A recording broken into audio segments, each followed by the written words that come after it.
vandalism and theft of electrical cables and equipment continues to degrade our already fragile infrastructure. It is deeply concerning that 45% of South African municipalities are unable to provide even basic data on their water supply, including monthly consumption figures. I thank you. Siyabonga, ndaba ezitha ANC. Honorable Speaker, the African National Congress welcomed the breakthrough in the Lusikisiki and Kumbu mass murder cases in the Eastern Cape. So far, 6 suspects have been arrested with regards to the Lusikisiki case that claimed the lives of 18 people, 15 women, 3 men. High-caliber firearms believed to have been used in this crime to be recovered. Meanwhile, just as the country mourned the Lusikisiki tragedy, the news broke out of yet another mass shooting where 6 people were killed and 4 critically injured in Kumbu. The victims were members of the Community Policing Forum, preparing to the patrol when they were ambushed. The third incident happened near Umtata where 2 men entered and shot at 5 family members while sleeping in 2 separate houses within the same yard. The 2 surviving children managed to escape and alert neighbors who informed the police. An 83-year-old man was arrested in the case of the Kumbu. We condemn the senseless act of violence with the contempt it deserves. We commend the collaboration of the community and the investigating team that led to the breakthrough in the Lusikisiki and Kumbu cases. The ANC convenes Thank the you, Honourable condolence. Member. Your time is up. NCC.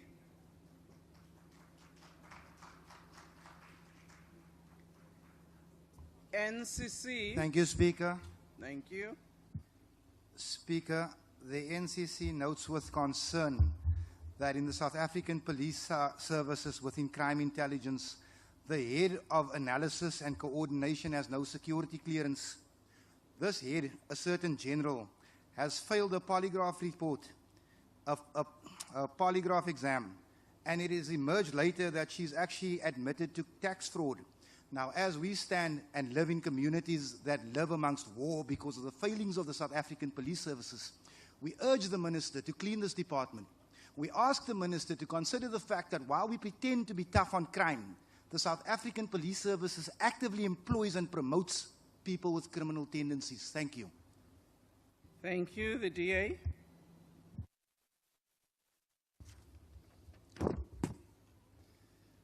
Honourable Speaker, I rise today to commend the exceptional efforts of the Minister of Public Works and Infrastructure, Dean McPherson, and the Acting Head of Infrastructure of South Africa, Mamitse Mosemola, for the launch of a first-of-its-kind initiative aimed at accelerating infrastructure investment and stimulating job creation. This bold step, which introduced a new project preparation bid window, opens the door for national and provincial government departments, municipalities, state-owned entities, and private sector projects to receive crucial support for project preparation. By addressing one of the most significant barriers to infrastructure investment, insufficient project readiness, this initiative sets the stage for South Africa to become a construction hub, turning stalled plans in shovel-ready projects. International research has consistently shown that a 1% increase in infrastructure investment can contribute between 0.4% and 3% to economic growth. Minister McPherson's commitment to achieve the goal is evident in his vision to transform the Department of Public Works and Infrastructure into the engine of economic growth that our nation so desperately needs.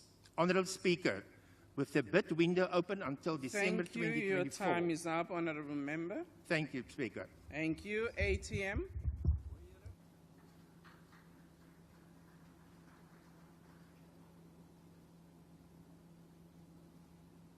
ATM.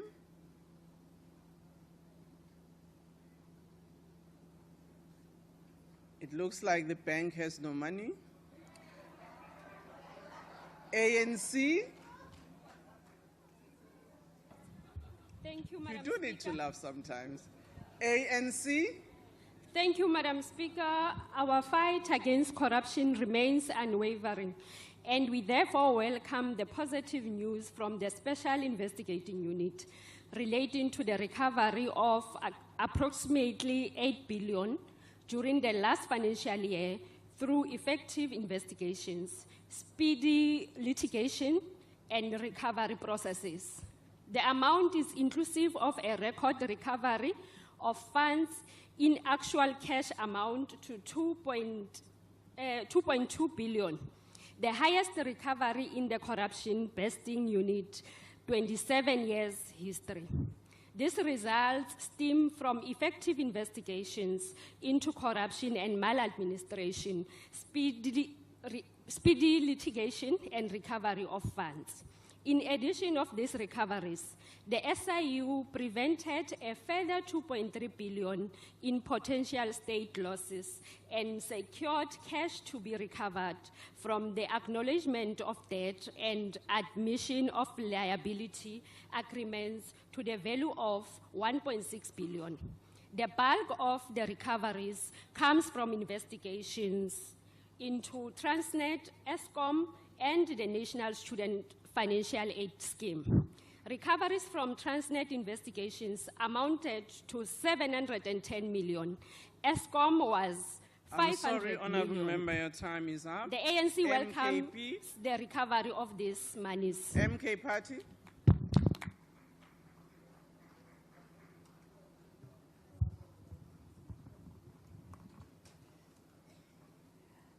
Assalamu alaikum wa rahmatullahi wa barakatuh. I greet you all with the universal greeting of peace. Honorable Speaker, on behalf of Umkhonto we Sizwe and the people of South Africa, I rise to express concern over the growing scourge of drug abuse in South Africa and its devastating impact on our society. Recent data reveals that drug-related crimes and substance abuse have reached alarming levels, with an estimated 15% of South Africans battling some form of addiction. This crisis is tearing families apart, fueling crime, and placing an immense strain on our healthcare system. While rehabilitation is a critical component in addressing this issue, access to drug rehabilitation center remains inadequate and severely underfunded. It is imperative that the government prioritizes research into effective drug rehabilitation strategies and ensures that these centers are properly budgeted for and accessible to those in need. I thank you. Thank you. Honourable Member, EFF. Honorable Speaker, the safety and security of our communities depend on the integrity and professionalism of our police service. During an oversight visit by the EFF over the recess period, we uncovered several concerning issues, particularly in East London. One alarming finding was the improper handling of evidence, where investigators were using their own personal USB drives to store evidence. As the EFF, we believe or have an impression that any material used in investigations must be listed in asset registers to ensure accountability. We are also deeply concerned about crime hotspots such as Duncan Village, which lack nearby police stations.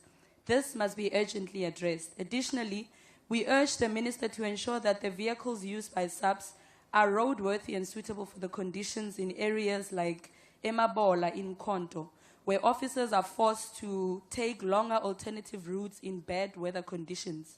The adjustment of risk allowances for subs officials is critical to ensure their safety is prioritized. Lastly, we call on the department to improve staff morale, as the current working conditions compromise the effectiveness of our police force. The rise in crime rates reflect some of the misconduct by officers, and we urge the Minister to restore dignity and professionalism in these police stations. Thank you. Thank you. The ANC. Thank you, Speaker. Recently, 6 children who ate snacks bought at a spaza shop in Naledi, Soweto, have died. but although the incident was ascribed to food poisoning, it was probably not the case according to an expert. It is more likely they died from eating food contaminated with a pesticide, such as alder-carp, based on their symptoms. In recent months, 10 other children have also died from food poisoning in the Gauteng province, out of over 200 cases. The increase in food poisoning cases, especially in townships, informal settlements, and hostel communities, seem to be linked to the identification of an element of pesticide in most of the cases. Spaza shops do not adhere to safety standards and handle the pesticides and the snacks without the necessary precautions to prevent contaminations. Multiple stakeholders and the Gauteng Department of Education are working to strengthen awareness in the affected communities and conduct health education sessions in school targeting learners and school vendors. We urge members whose constituencies are in these areas to also ensure that they raise awareness around this particular issue. Thank you. Thank you. The DA. Thank you, Speaker. South Africa's unique location along one of the world's busiest sea routes provides a broad maritime market for investment opportunities. A sizable amount of South Africa's GDP, 1.24 trillion rand or 27% of GDP, is dependent on effective logistics for its sustainability. However, our ports are currently functioning at 65% of total capacity. Cargo ships can remain berthed at Durban Harbour for up to 189 hours. A backlog of 300 trucks can wait up to 20 hours before leaving with their load. Containers passing through Durban port went up by nearly 40% between 2008 and 2021. However, due to a history of state capture and maintenance negligence, which is costing more than 50 billion rand, Transnet now controls less than 50% of the container market. Due to the Red Sea crisis, shipping has taken a 3,700-mile alternate Cape of Good Hope diversion to avoid attacks, adding 7 to 28 days of additional sea passage. There is a tremendous economic gain in strategically shifting attention towards upgrading infrastructure, boosting jobs with a customer-centric focus. By insourcing vital services, incorporating sustainability into all aspects of operations, Transnet's challenging reality can be changed around. Your time is up. Thank you, ANC.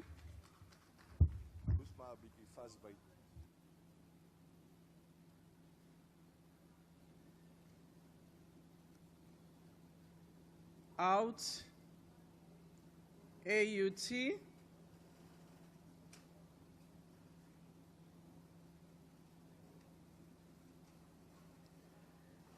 AUT. Well, thank you very much. There are no more member statements. I'll now give 7 opportunities for ministerial responses.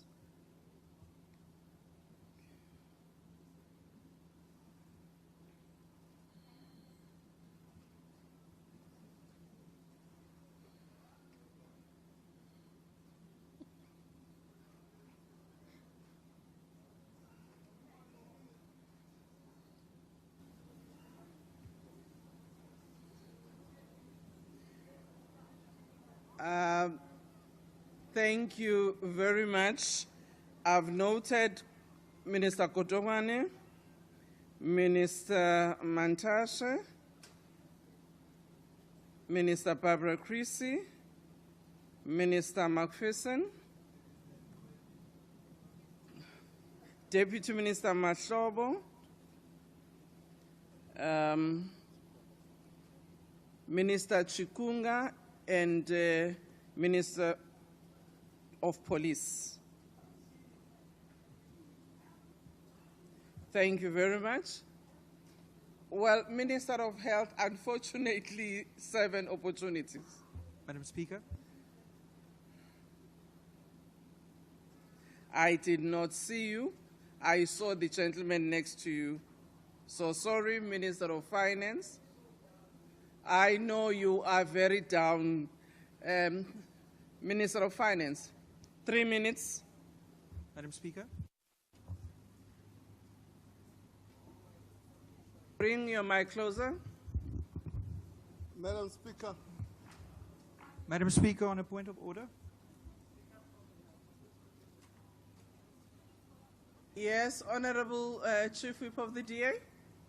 Thank you, Honourable Speaker. Honourable Speaker, the Minister of Education also had her hand up. It might be because we're sitting so far down. Thank you very much. Unfortunately, the 7 spaces were already taken. And I'm sure she can weave it on her statement because she'll be giving a ministerial statement, so she can utilize that space too. Honourable Godongwane. Honourable Speaker, let me deal. Can you please bring the mic closer to you? Honourable Speaker, let me deal with the pensions. Should I carry it like this? Oh, that makes sense. Okay. Honourable Speaker, let me deal with the pensions for the TBV states. Let me start with the V vendor because it's quite easy. We've been to court with them. There are 3 kinds of pensioners in the in the vendor case. Those that remain with Sanlam and their pension is safe. Those that transferred to the GPF and their pension is safe. Those that decided to take their money at the time who now claim that they were ill-advised. So that's its first case. With respect to the TBC, without V, there's been a lot of political mobilization around these pensions. And a question was raised by Honourable Nieuwmeester in Parliament and through the President. As a result of that, we set up a committee together with the relevant institution, Sanlam, Alexander Forbes, and our pension fund, to collect the data and compare the data. We now have that data where I think it would be important for honourable members to advise their members to approach the relevant. We have got an office in each and every province. We are more than happy through your office, Honourable Speaker, to provide names in each and every province for people to check the validity of their pension funds. Thank you. Thank you. Minister Mantashe. Thank you, Honourable Speaker, honourable members. I want to raise one issue. Premier Panyaza is not in this house. Now, to relegate an issue that is important raised by the DA into a Panyaza issue actually make the meaning of the issue raised to disappear. And it actually confirms a narrative in the air that says the DA is targeting Panyaza for his hard lines. We must correct that. Panyaza cannot be an item for discussion in this parliament when he is not a member of this parliament. Thank you very much. Thank you. Honourable Barbara. Chrissy. Thank you very much, Honourable Speaker. Allow me to thank the Honourable Member for raising the important question of the performance of our ports. And indeed, I do share his concern that our current underperformance means that we are not able to take advantage of the opportunities provided by the closure of the Suez Canal, and also we are at risk, if we don't improve our port performance, of losing market share to other ports on the subcontinent. In this regard, 1 month ago, we set up a war room at Transnet head office, which is chaired by the Chief Operations Officer and involves all parties in processes related to the value chain leading to the export of South African goods and services, as well as imports. Our target for improvement is to ensure that we are reaching the international benchmark of between 25 and 30 crane moves per hour. At the moment, we are managing between 15 and 20 on a good day.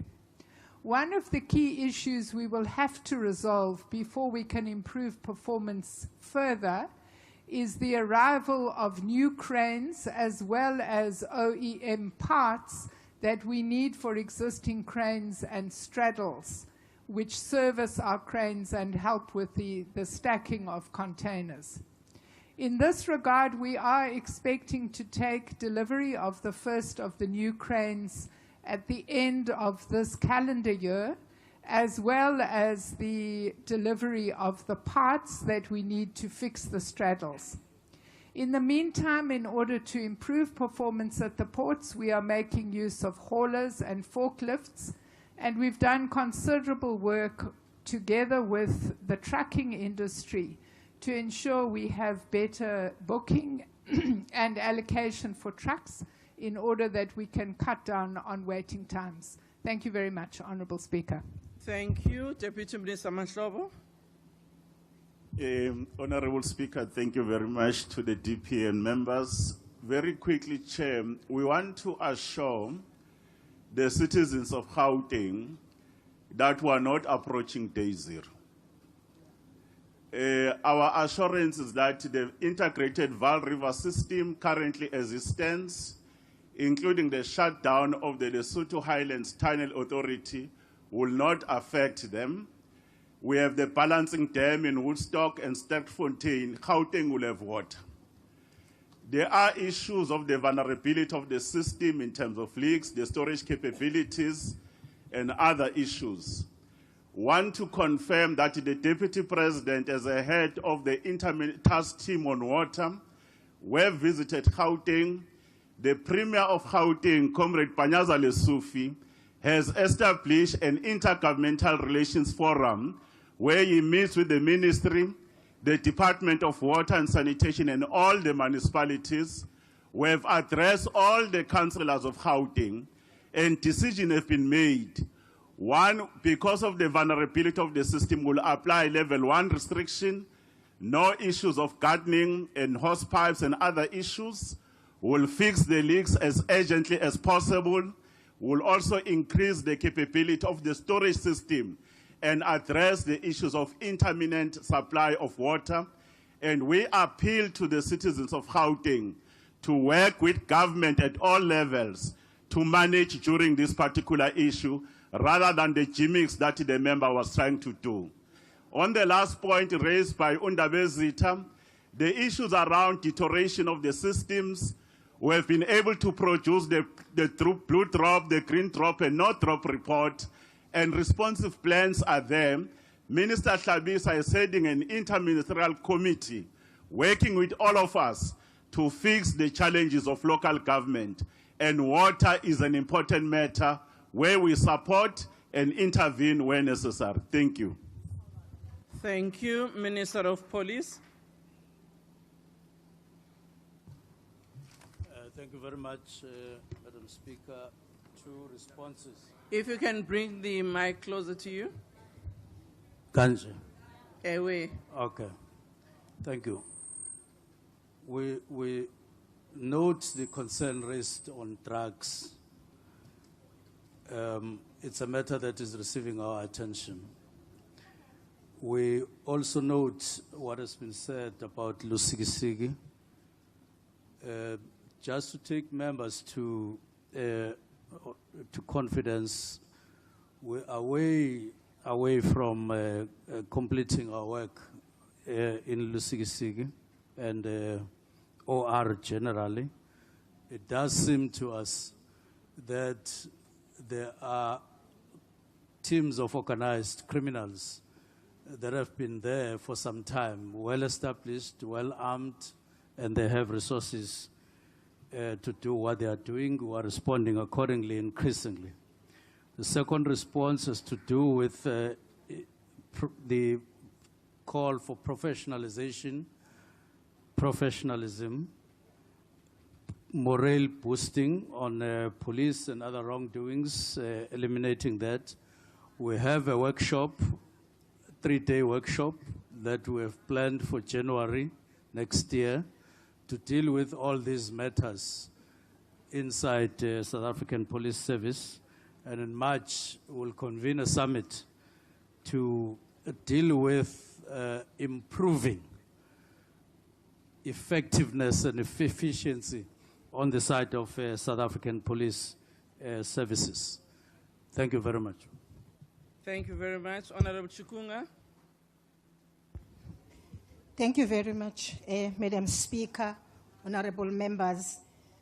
From the Department of Women, Youth and Persons with Disabilities, we welcome the statement on the arrest of 6 men who are responsible for the brutal killing of 15 women and 3 men at Lusikisiki. We congratulate the Minister of Police and the South African Police Service members for the work well done in this case.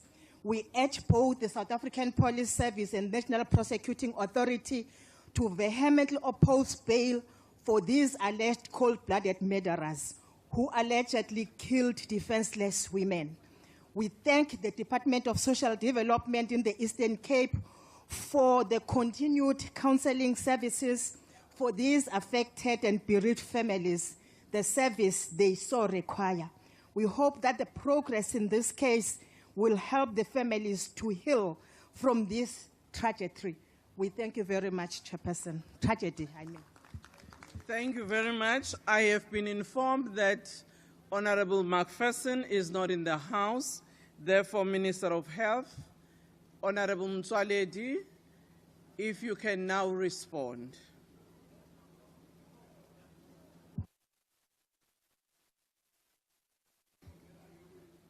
You were not just down, you even moved from your place. Okay. Thank you very much, Chair. The question is about the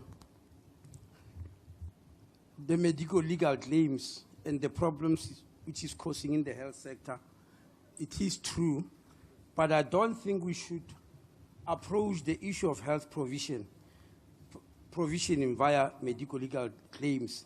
But having said so, let us agree that there are legitimate claims. There are also fraudulent claims. There are also claims that are driven by greed. And we noticed this as far back as 2015. For that reason, we called a medical legal summit that consisted of health workers in the public sector, in the private sector, but also the legal profession itself, because there must not be a belief that medical legal claims are only in the public sector. The private sector is also heavily litigated, especially gynecologists and obstetricians and gynecologists. Then neurosurgeons, spinal surgeons, and orthopod. Actually, it's becoming a crisis, because to be a private gynecologist in South Africa, you must pay medical indemnity insurance to the tune of 1.3 million rand before you even start practicing, and you pay that every year. So that's a very difficult thing. So for that reason, we arrived at the conclusion that there must be 3 solutions: patient safety, administration, and legal. The second solution was to report the matter to the SIU, and we reported the initial results of what SIU found on the 24th of August. And SIU have already saved 3 billion rand because they identified fraudulent claims which we were able to stop. Lastly, 3 committees called us to discuss this matter. That is health, SCOPA, and appropriation. And the conclusion we reached is that we need to find a better method of compensation rather than medical legal claims which are destroying the health sector. And we are, at the moment, trying to draft a new bill which will bring to this parliament about a new method of compensation so that we avoid the shootout in court and and patients suffering whereby their monies are stolen, as identified by the SIU. Thank you very much.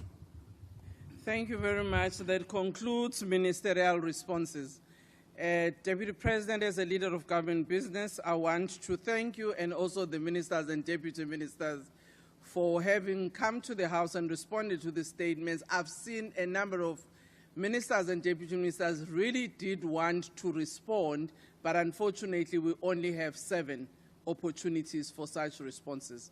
So thank you very much, ministers and DMs, for your active engagement with parliamentarians. Now we are moving to our second agenda item, to have a ministerial statement by the Minister of Basic Education on the readiness of the Department of Basic Education for the 2024 National Senior Certificate Examination. As I indicated, so that you do not say she's out of order when she creatively uses that space to respond to a statement she wanted to, I gave her that opportunity. Over to you, Honorable Minister.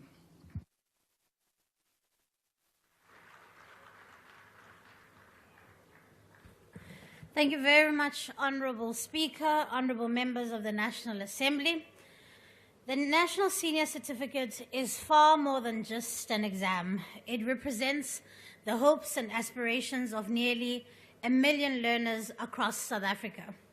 It's a gateway to further education, skills development, and an opportunity for learners to gain access to the economy so that they may live lives of dignity. Yesterday, over 800,000 learners, the class of 2024, sat for their very first exam across all provinces. This is a momentous occasion in that it stress tests the system tremendously. This is because all grade 12 learners are writing at the same time across the country. And we are proud to announce to the members that this logistical feat went ahead with minimal disruptions. However, this morning I have been informed that in Gqeberha, learners who are due to write computer science today have experienced challenges. This is due to a storm that ravaged the area, resulting in damage to power lines and collapsing bridges. This ultimately affected approximately 400 learners. The SANDF and disaster management stakeholders are on standby to assist whenever necessary, and the province is exploring how these learners can be catered for in a way that does not disadvantage them. Members should note that with every paper that is set, several alternative papers are set and approved by Umalusi for exactly these types of circumstances. So these learners will not in any way be disadvantaged regardless of what the solution the province finds. Members should note that besides this incident, it is all systems go for the rest of the exams. These exams are a collective responsibility. We owe it to our learners, their families, and the future of our country to ensure the smooth and credible execution of the NSC exams. Besides the national and local government elections, I cannot think of a national logistical undertaking of the magnitude of the NSC exams. Over 700,000 full-time candidates and over 150,000 part-time candidates will sit for these examinations over the coming weeks. This is the highest number of matriculants we've ever had for the final exams. It is a significant milestone for our education system, and we are determined that it is met with the highest standards of preparation, of fairness, and of integrity. Members, the class of 2024 has faced unprecedented disruptions caused by COVID-19 pandemic during their critical years in their schooling journey, including when they were making the crucial subject choices in grade 8 and in grade 9. This class was in grade 8 in 2020 when we were hit by the largest public health crisis in over 100 years. These disruptions, despite these challenges, the Department of Basic Education took decisive mitigations to recover teaching and learning time and to plug knowledge gaps where they were. These measures were part of our learning recovery program, which was designed to specifically address the setbacks caused by the pandemic. We have provided learners with diagnostics report, past question papers, and study material to support their exam preparation. Across all provinces, extra tuition classes have been held on weekends in the afternoon, offering learners an opportunity to close any gaps and build their confidence. Some of the key initiatives supporting the class of 2024 have included personalized learning intervention, additional teaching support, and socio-emotional care.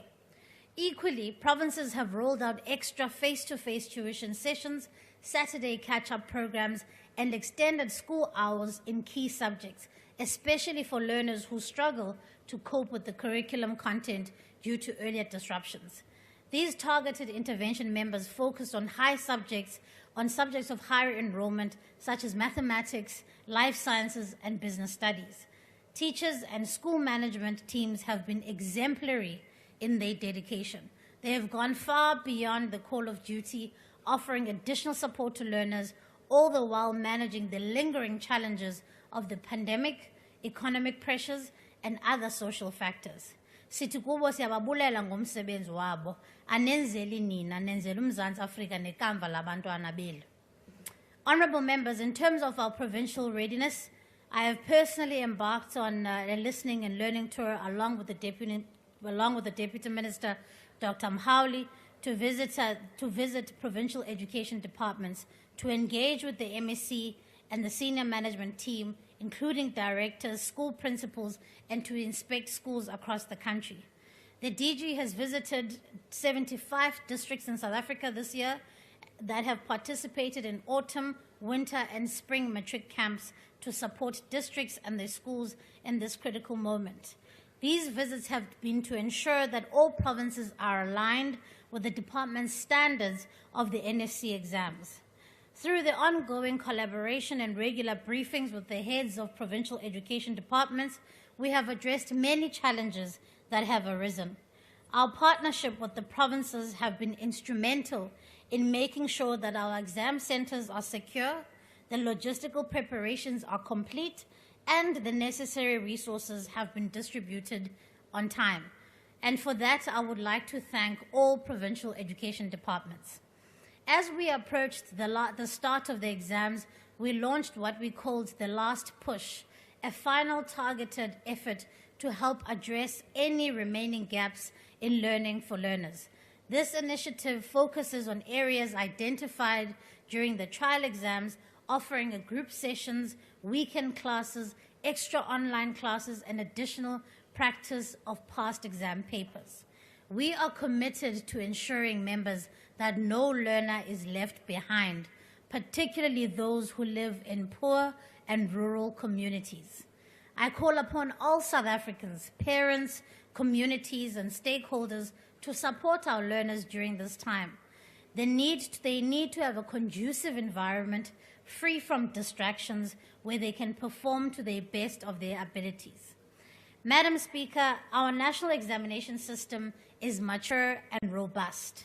In May and June 2024 exams served as a critical test for our readiness, and I am pleased to report that our systems audit confirms that we are prepared for this exam cycle as well.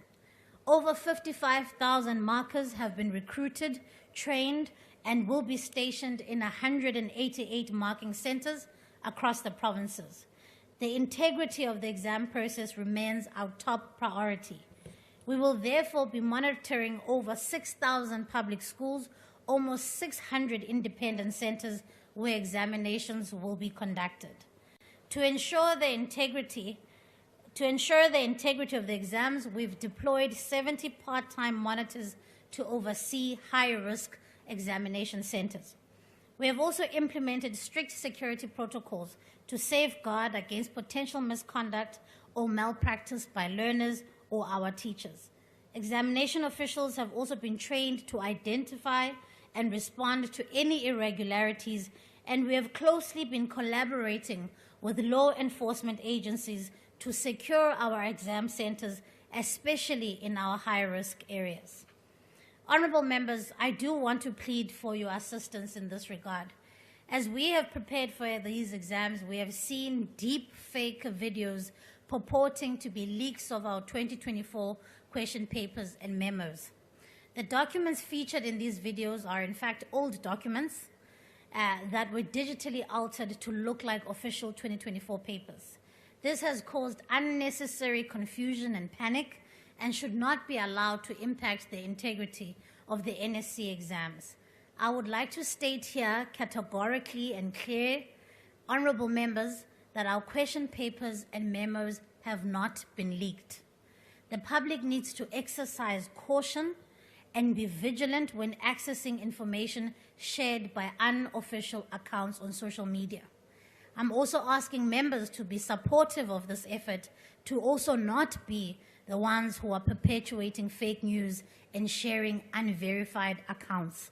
It is damaging, it causes panic, and it certainly should not be coming from people who are our leaders. The public needs to exercise, and I urge all South Africans, including the media, to rely only on verified communications from the DBE, Umalusi, provincial education departments, and ensure that only credible and reliable information is relied on. The department is also fully aware of potential risks, members, that can compromise the integrity of the examination process. In fact, earlier the speaker allowed me to speak around the food poisoning issue, which has affected 3 of our provinces, in Gauteng, in Limpopo, and in Mpumalanga.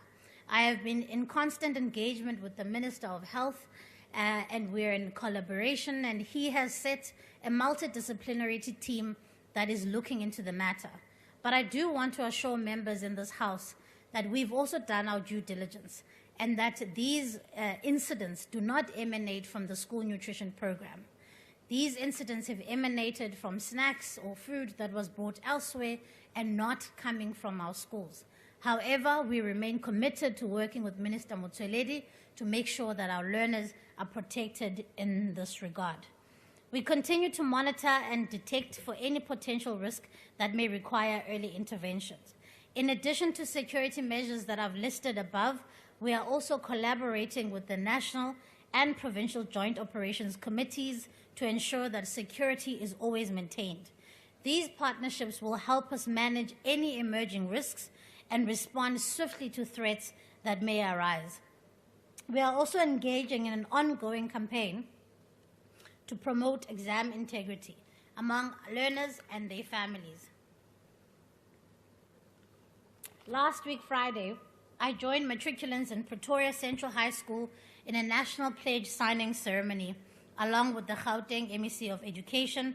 And we did this because we need to start shifting the responsibility of learners to be responsible, accountable, and honest, away from just being punitive, but being more proactive and saying to learners they need to make sure that they take this seriously. Honorable members, I would like to extend my sincere gratitude to all of those who have made these exams possible. To my co-pilot, the Deputy Minister, Dr. Mhaule, the provincial education departments, school governing bodies, examination officials, invigilators, and our law enforcement partners. Your collaboration is essential in ensuring a seamless process when it comes to rolling out the most important exam in our schooling system. I also want to thank our social partners who have joined and have provided free access to content for our learners, non-governmental organizations, faith-based institutions, and community organizations who have supported our learners and their families throughout this period. Diabulela. And finally, I want to speak directly to the class of 2024. You have shown incredible resilience, determination, and hard work. The NSC exams are a testament of not only your academic abilities, but also your perseverance in the face of challenges. You are ready, and your teachers, your families, your communities, your government will all standing behind you and wishing you every single success.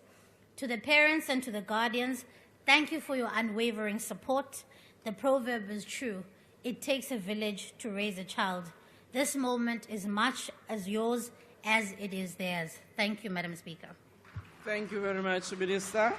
I'll now ask Honorable C.V. Shongwe to make his statement.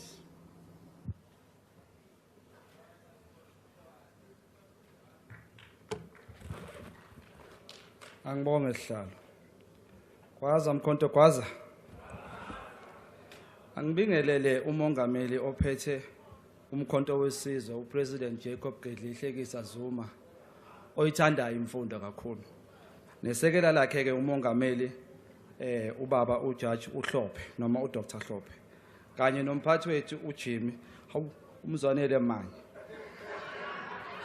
Ongayithandi kakhulu into yesilungu.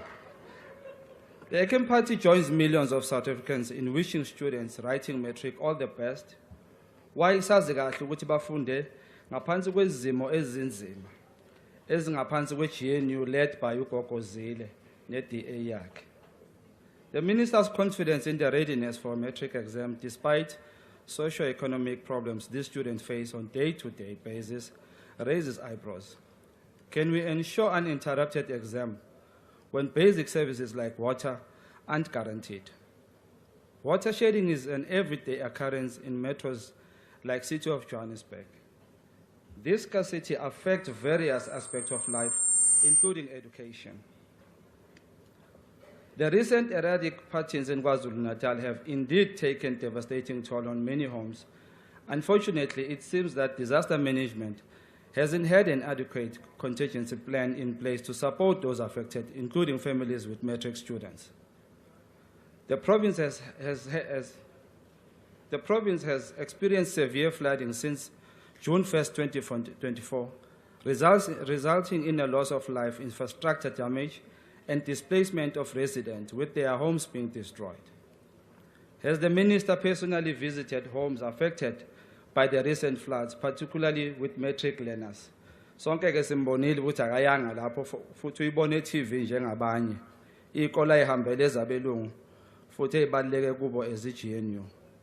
The floods have likely caused significant disruptions to the daily lives of students affected by the ability to study. As heavy rains pounds KwaZulu-Natal, thousands of students face a perilous journey to the exam rooms with rivers swollen and no bridges inside. Abaningi bayowela umfula ugcwele amanzi ukuze bayofinyelela endaweni zabo zokubhalela i-matric exam, risking their lives. Has the minister checked classrooms damaged by the heavy rains, leaking roofs, flooded classrooms and damaged buildings, rendering learning environment unsafe and uncomfortable? In the 21st century, technology's impact on education is unparalleled. But how many students have access to cell phones or can afford data, putting these students at a disadvantaged position, extreme educational inequalities that are pre-existing already? Has the minister considered mental health implications of intense exam preparation on teenagers? With normal hours and extra lessons, our children are shouldering immense pressure. The MK Party is unhappy with the Minister of Basic Education's view on readiness, feeling her view is narrow and inward focused.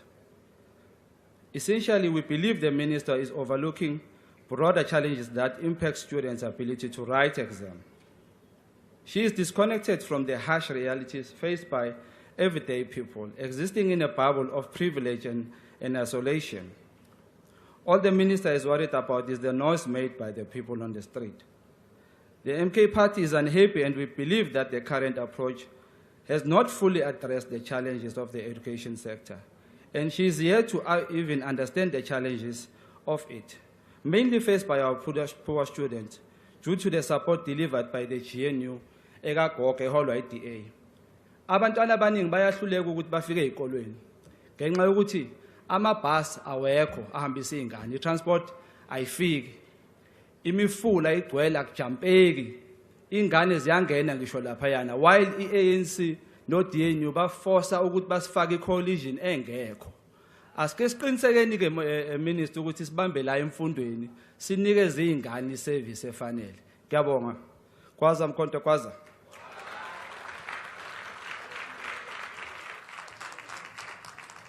I now call on the Honourable Christians.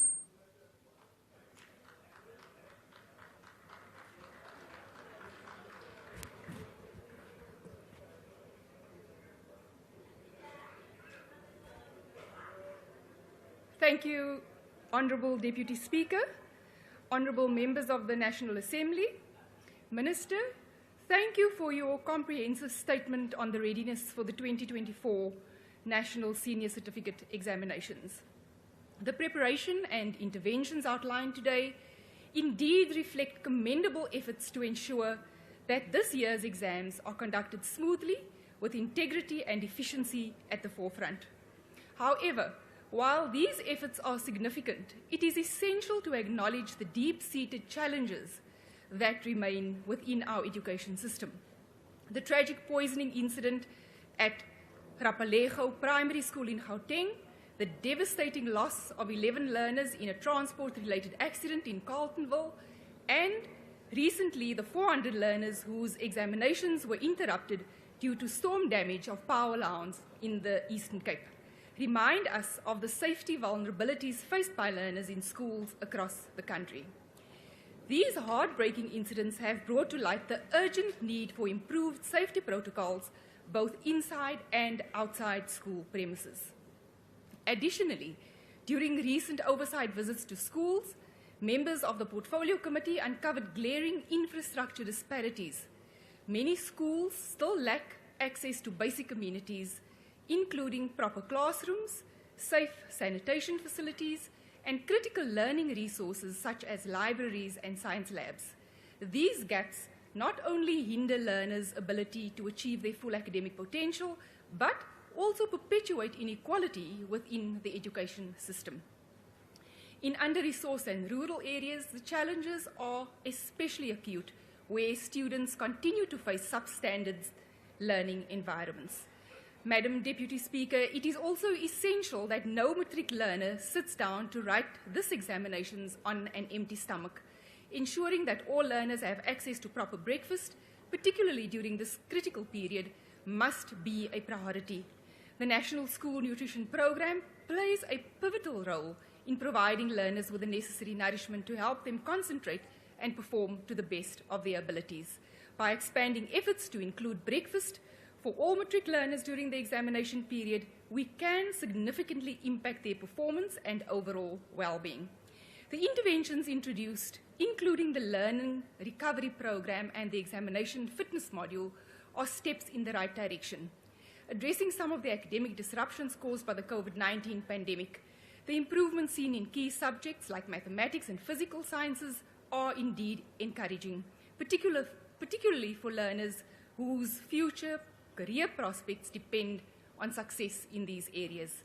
Umalusi's involvement in verifying the readiness of assessment bodies further highlights the department's commitment to upholding standards. Their quality assurance processes and confirmation that question papers meet the necessary standards are commendable. However, it is vital to ensure that processes are equally applied across all provinces, particularly in areas where oversight has historically been weaker. The Independent Examinations Board and the South African Comprehensive Assessment Institute have also made significant progress in preparing for the examinations. Their thorough training of invigilators and stringent security protocols for exam centres are essential to ensure a smooth and fair exam process. As we enter the examination period, it will be crucial to maintain close monitoring to prevent any potential issues from derailing these efforts. However, as we reflect on these positives, we must not shy away from the broader systemic issues. The infrastructure backlog, learner safety concerns, and disparities in service delivery continue to demand urgent and sustained attention. While we commend the progress made in exam preparation, it is clear that without addressing these challenges, many learners will remain disadvantaged. We also support the Minister's ongoing appeal to the National Treasury for additional funding to address the budget shortfalls facing the education sector. Without adequate funding, critical interventions such as the NSNP, infrastructure improvements, and the provision of teaching materials are at risk. The Minister's commitment to securing these resources is vital to ensuring that the basic education system can meet the needs of every learner and avoid further strain on already limited provincial budgets. One of the most positive developments is the department's focus on expanding digital learning content, and the use of broadcast lessons. These tools offer great potential, especially for learners in under-resourced areas who may not otherwise have access to high-quality teaching in key subjects. However, digital inequality remains a substantial obstacle. While learners in well-connected urban areas may benefit from these advancements, these in rural areas often lack access to the necessary infrastructure such as reliable internet, devices, and electricity to fully participate in digital learning. This digital divide must be addressed if we are to ensure that all learners can equally benefit from the educational tools now available. An important factor that must not be overlooked is the emotional and psychological well-being of both learners and teachers during this critical exam period. The pressures on learners to perform well, coupled with the stresses of an often under-resourced environment, can lead to heightened anxiety and mental health challenges. Similarly, teachers face significant demands as they work to prepare students while navigating these systemic shortcomings. Ensuring that mental health support mechanisms such as counseling services and stress management resources are readily available is crucial to fostering a supportive and holistic learning environment to all involved. In conclusion, we appreciate the significant strides made by the Department and Umalusi in ensuring the readiness of the 2024 National Senior Certificate Examinations. However, it is imperative that we continue to focus on both the progress and the challenges that remain. Our learners deserve nothing less than a safe, equitable, and well-resourced education system that prepares them for their future with confidence and pride. All the best, class of 2024. Thank you. I now call on the Honourable Mashabela.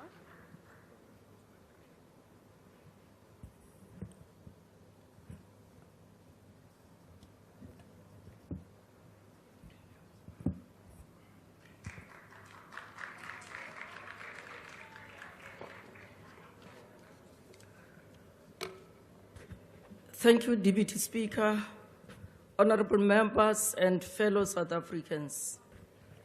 The EFF wishes all the grade 12 learners all the best in their examinations. Our children continue to learn under very difficult conditions, which could easily be addressed if the state had political will. Majority of schools in the country do not have textbooks, which makes teaching and learning very difficult. During our oversight visit in the Western Cape, we discovered that the learners from Zwelitemba High School do not have textbooks, and this has been going on for the past 3 years. Furthermore, almost all the schools in the country do not have the security personnel, which puts the lives of teachers and learners at risk. Very few which have the personnel is either they are inadequately trained or not trained at all. We have long raised this with the department. However, nothing is being done to it. The issue of scholar transport is also a very serious challenge, which government has failed to address despite repeated calls by the EFF for the government to attend to this issue. Girl children who walk long distances to and from school continue to be victims of rape and murder. The department must review its 5 kilometers policy or criteria for qualifications of scholar transport. This policy must be reviewed to 2 kilometers, at most, to relieve learners from walking long distances to schools. Every year, learners from Kgolakaleleme, Muhumi, and Mucheudi high schools at Sekgopo village in Limpopo province are absent from school for 3 weeks after school reopening because of the issue of the scholar transport. After 30 years of democracy, we still have schools that do not have proper infrastructure, water, and sanitation, and some are still using pit toilets and mud schools.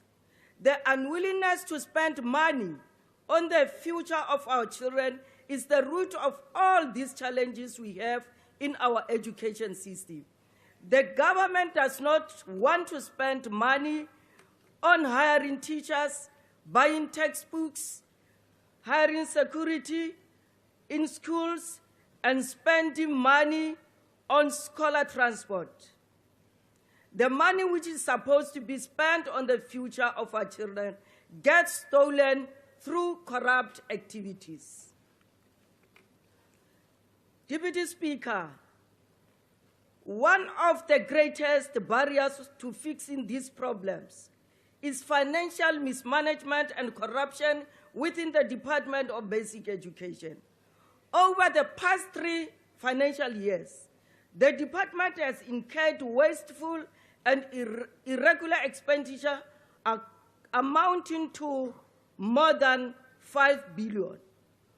In 2021-2022, the department wasted 3.2 billion, followed by 1.35 billion in 2022-2023, and another 954 million in 2023-2024. This level of corruption and mismanagement diverts crucial resources away from the real needs of learners, such as textbooks, infrastructure, scholar transport, and security. Sadly, there is no appetite to address these problems now and in the future. As the EFF, we care about the education of our children, and we would like to encourage grade 12 learners to approach this exam with optimism because their hard work will not go in vain. We call upon the parents to continue giving their children moral support and not pressurize them, as this could result in unfavorable performance. Thank you very much. The next speaker is from the IFP, Honourable Marquee.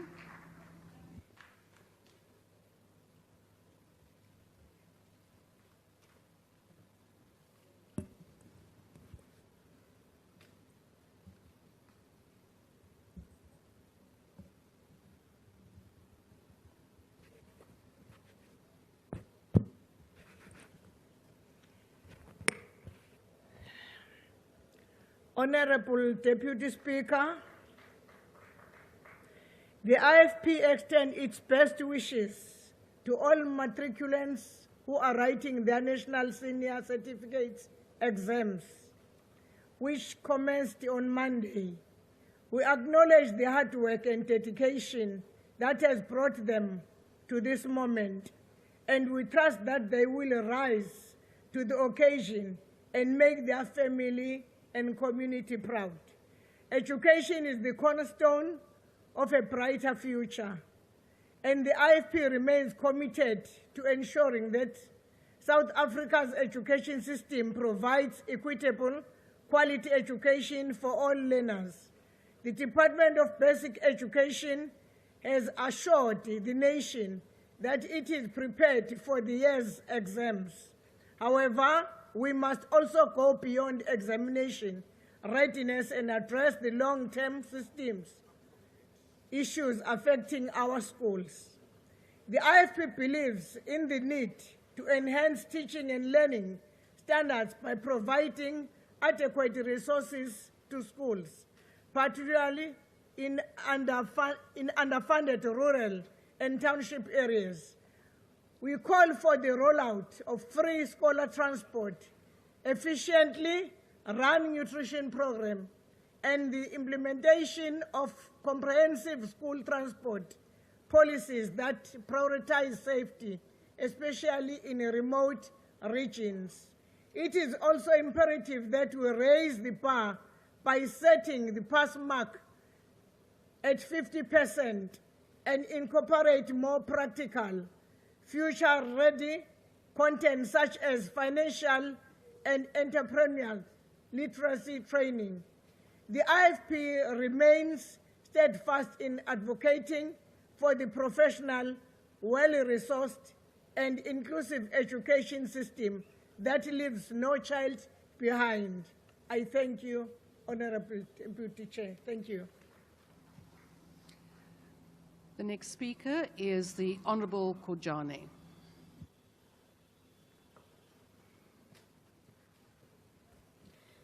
Thank you very much, Deputy Speaker. Minister, one of the study tips your department issued states, open quote, get enough sleep every night, eat properly and drink plenty of water, close quote. But in many of our communities, this is simply not possible. Some of our matriculants are the head of the houses, looking after their siblings and faced with adult responsibilities. Some of them only eat once a day or go to bed hungry. Some of them have limited access to clean water, and thus the statement does not apply to everyone. The department further stated, open quote, take a walk outside, provided it's safe to do so, a change of scenery stimulates learning, close quote.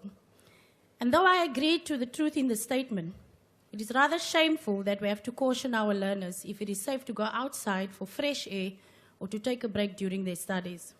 This is the glaring reality of most of our learners. And thus we call on the department to intensify the efforts with the safety and security clusters and the community policing forums to ensure that learners are safe at school and outside the school. There are thousands of learners who do not have necessary stationery such as pens, pencils, rubbers, rulers, calculators. Many girls also stay absent because they don't have sanitary pads. It is the teachers who often have to use their own money to buy school supplies for their learners during the year. Teachers have been working under immense stress and pressure to bring our learners to this end-of-year examination. The ratio of teacher to learners is unbalanced at most schools, and overcrowding is a major concern. At the same time, teachers' jobs have been cut, and this exacerbates the problem. There is also no effort for discipline, and it is once again the teachers who are responsible for the learners' behavior. And this, quite frankly, is too much to bear. Grade 12 teachers don't only teach matric, they teach from grades 8 to 12. They administer tests, mark, set up question papers, invigilate, run feeding scheme programs, have extra classes, and work during the holidays. At some point, they still have to find time to be with their families. So you see, without teachers, none of us would be here today. We won't be standing here debating this matter without having gone through some kind of schooling. So before we discuss the readiness of the National Senior Certificate, we need drastic intervention to make the environment for teachers and learners conducive so that they can reach these milestones. Teachers are the main aspect of this department functioning optimally, and most of them just want to see their learners flourish. And in conclusion, I'd like to say, if you take care of the people who take care of the future leaders, you take care of the nation. We want to wish the class of 2024 the best of luck and pray that God will bless them on their academic journey. Thank you. Thank you, Honourable Member. The next speaker, Honourable Boshoff.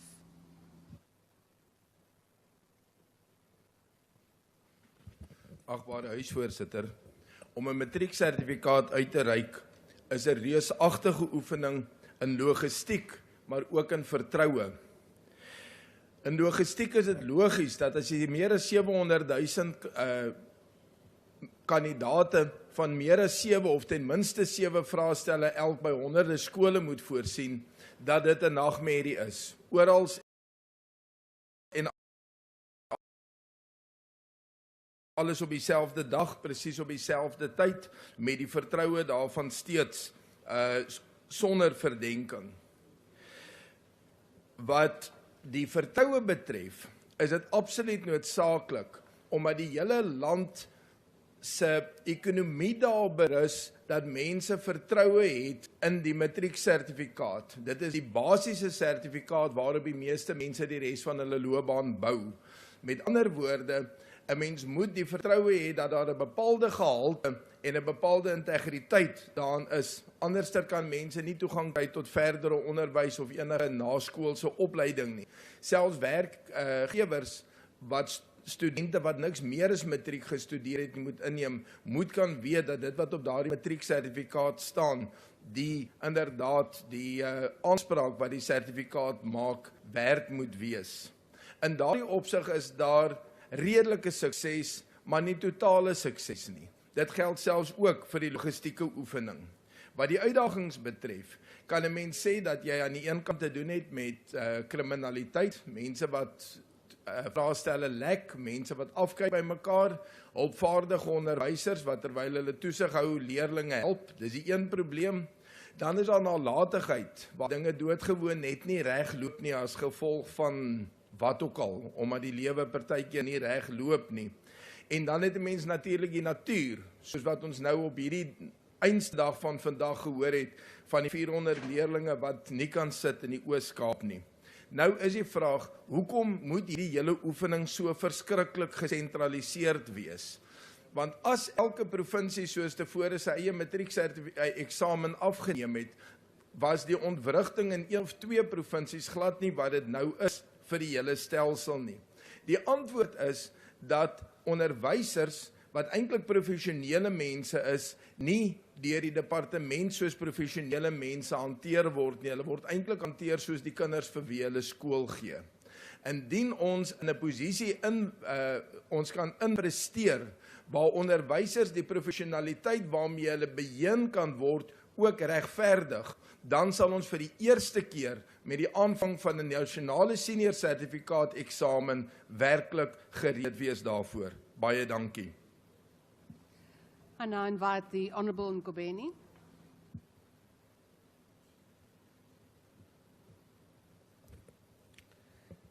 Thank you, Chair, fellow MPs, South Africans, Riperile Tobela. I extend Action SA's heartfelt best wishes to the matric class of 2024, including my very own son, Tiani, as they embark on the final leg of their high school journey. Their dedication is inspiring, but we must acknowledge that simply making it to the exam room is an achievement for many, given the immense challenges our education system faces. Far too many learners, particularly in impoverished communities, have been left behind, victims of high dropout rates and a system that doesn't serve them. Minister Kwahube, it is urgent that these systemic failures are addressed under your leadership. The numbers are staggering. An increasing percentage of learners who begin grade 1 do not make it to matric, and nearly 20% of those do fail to pass. This cannot continue. Speaking with parents, teachers, and learners, we hear about an unequal education system, under-resourced, understaffed, and underdeveloped. While some learners, including my own, are fortunate to attend a school with proper infrastructure and resources, many in rural and township areas face crumbling facilities, overcrowded classrooms, and a lack of qualified teachers. These conditions perpetuate cycles of poor outcomes, and if we are serious about building a prosperous future, we must address them immediately. We at Action SA believe in solutions. Reforming the foundation phase curriculum to focus on language, reading, and basic numeracy is critical. And so we welcome the formal adoption of this into the system. We need in-service teacher training to improve instruction and a presidential task team of experts to implement the National Reading Plan. We must up the NT and increase investment into infrastructure, technology, skills development, and entrepreneurship, while urgently addressing classroom overcrowding. Minister, we must focus and stop with rhetorics and excuses. The time for that is over. We need to be serious and pragmatic. To the class of 2024, we ask that you believe in yourselves, trust in your abilities, and success will follow. We wish you everything of the best and make us proud. I thank you. Thank you, Honourable Member. I now call on the Honourable Reverend Meshwe.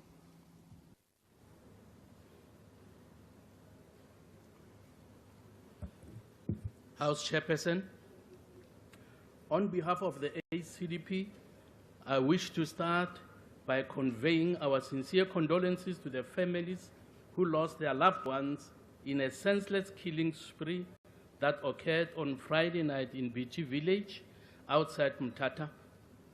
Gunmen entered their home and shot and killed 5 members of the same family mercilessly.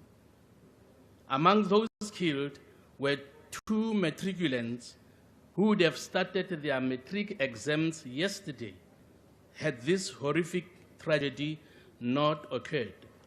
That said, Honourable House Chairperson, on behalf of the ACDP, I would like to take this opportunity to wish the 2024 National Senior Certificate candidates all the best as they sit for their examination. Approximately 727,000 full-time and 155,000 part-time matriculants are registered to write these very important examinations. We trust learners are fully prepared for each subject they will be writing and do their utmost best, not only to pass them, but to exceed their expectations and that of their communities. We also pray that there will be no incidents that will negatively affect the smooth running of these examinations to the detriment of our learners and their future. We call on the Department of Basic Education and related stakeholders to do all they can to ensure that stringent plans are put in place to avoid, among other things, the leaking of question papers, as has been a common occurrence with almost every matric exam in the past.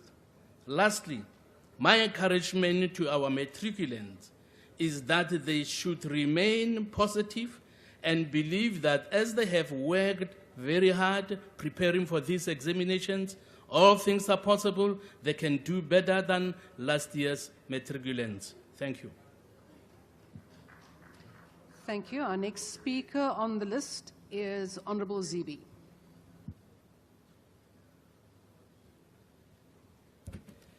Thank you, Madam Chair. Honourable Minister, it is somewhat reassuring to hear from you that not only your department, but provincial departments of education are ready to administer this year's final matric exams. It's a huge undertaking. Almost 1 million learners and 7,000 public schools writing 162 different papers. This is a massive logistical, quality assurance and security operation for the Department of Basic Education and its ecosystem of stakeholders. It's not only a big moment for the department, but for the learners and South Africans in general, especially the parents of matriculants. It is also a time of great anxiety, especially for those who lack or do not qualify for funding for further education and training. Minister, may I therefore suggest that there be ongoing counseling and other forms of support for learners until a determined period following the announcement of the matric results next year. We would not like to see any further suicides as we see in previous years. Too many learners have struggled to get to this point. It is unforgivable that all of us in this House, members of Parliament and the Executive, have allowed kids to have to cross hippo and crocodile-infested waters just to access basic education. We must also think of the nearly half of all young people who who join the school system at the age of 6 or 7, who did not make it to this point to write matric exams. Our schools are not safe. For example, between April and June of this year, there were 9 murders and 74 rapes at schools, contributing to the rise in pregnancies and dropout rate for adolescent girls. No child should have to write under these conditions. Against the worst of odds, our children have nonetheless gotten this far. It is very important that all of us be members of this House and in our various roles in the communities, in the churches, and so on, offer all the support we can to our learners, to our teachers, to their parents, so that we may get the outcome that we should, the best outcome that we should get out of this year, out of this academic year. As Rise Mzansi, we wish the class of 2024 all the best. You have already made your families, your communities, and country proud. But as this House, we must do all we can to ensure that more learners write matric, that they do so under the best possible conditions that work in their favor, not against them. I thank you. And I invite the Honourable Webster.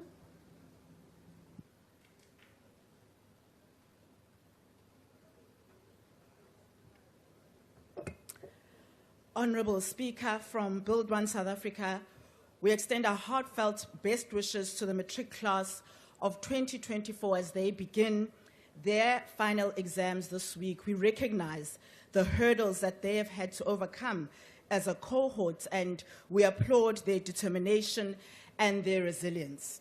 While we note the Minister's assurance on the state of readiness for exams, as Build One SA, we remain deeply concerned about the broader state of our education system.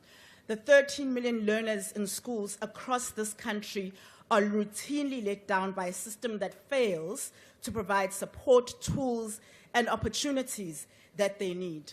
As Build One SA, we called for the removal of the Minister of Basic Education, and so we welcome the appointment of Minister Siviwe Gwagube under the Government of National Unity. We believe that this presents a real chance to break from past failures and to rebuild our education system from the ground up. It is an upgrade that we have had, and it allows us to redress 15 years that allowed the standards to drop. It's a chance to address systemic issues that have continued to hold learners back for far too long, and we will support any interventions of the Minister to fix what is broken. This process, though, must begin with the safeguarding of education funding, and in the next week's midterm budget, we will firmly oppose any attempts to cut the education budget. We will table cuts to politicians' perks and to SOE bailouts, and for these funds to rather be redirected to employing teachers, to building classrooms and schools, and equipping young people. We furthermore appeal to the Minister, let's set a higher standard for our children.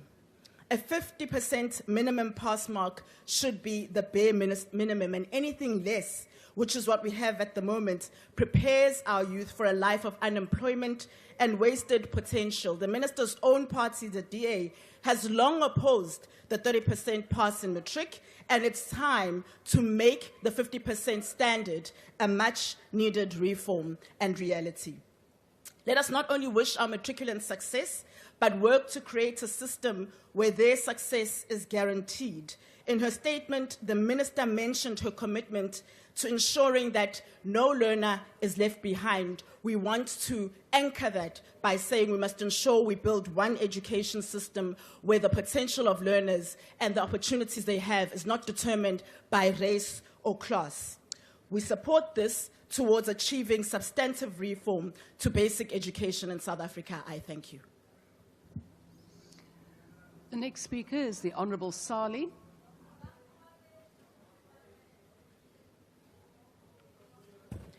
Thank you, Honourable Deputy Speaker. Assalamu alaikum. First, Al-Jama wishes to extend our warm wishes to every learner. May you be granted beneficial success, and we encourage them to continue to strive for the best results despite the difficult challenges.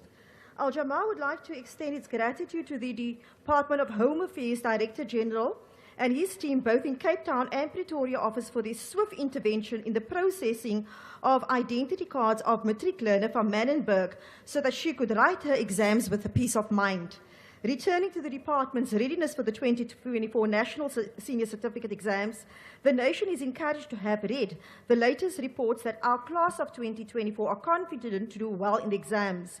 It's also encouraging to see that there is an increase in the number of candidates who will sit for the South African Sign Language Home Language examination. This increase tells us that the recognition of sign language was long overdue. We appreciate the efforts made by the department for the readiness of class 2024. However, there are remaining concerns such as learners who are exposed to disasters as the department raised concerns of unfavorable conditions which will affect KwaZulu-Natal, Gauteng, Mpumalanga, etc. Foreseeability. Are the departments in those provinces and regions ready to avoid learners from being stuck either at schools or their homes due to the severity of floods? The other concern is the safety of matrics on the way to and back from the exam locations. The latest results of crime in South Africa paint a grim picture. An overwhelming and pervasive fear of crime engulfs the lives of ordinary South Africans. Increase in the severity of violence for most of their lives, children on the Cape Flats, in Soweto, Umlazi and other areas have not been learning, let alone living in safe environments. How safe is it for the matric learners to walk to her or his school on the day of writing an exam? Several areas have been identified by police as hotspots for crime. The question is, Have any arrangements been made to deploy extra law enforcement officers along the routes learners take to walk back from school? The increase in gang violence remains a growing problem. Many of our schools will suffer of basic shortcomings in the education system, and these are not receiving urgent attention, especially schools in the rural areas. Just last week, Al-Jamal leader, who is Deputy Minister of Social Development, led a party delegation to schools in Kufumubamba in the Eastern Cape. These schools still do not have running water, and in some cases, no water was present in the toilets. Despite these challenges, we wish the matrics well, and we also applaud the educators and the parents for their sacrifices for their children. I thank you. Thank you, Honourable Sali. I now invite the Honourable Adams.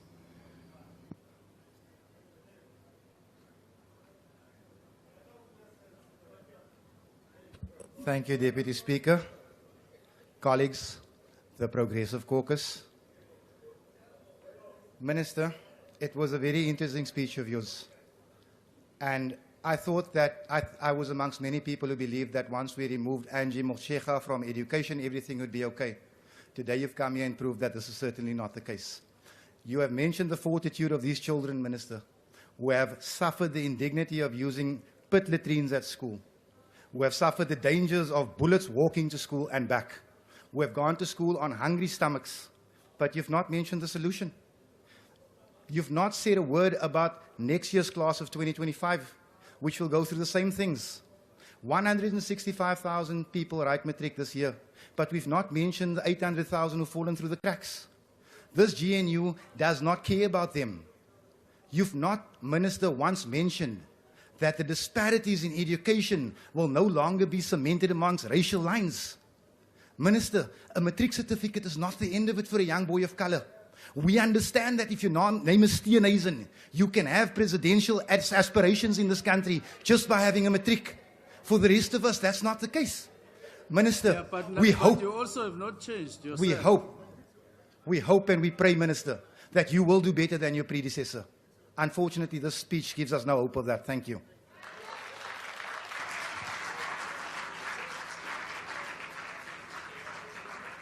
The next speaker on the list that I have here is the speaker from the ANC, Honourable Lowe.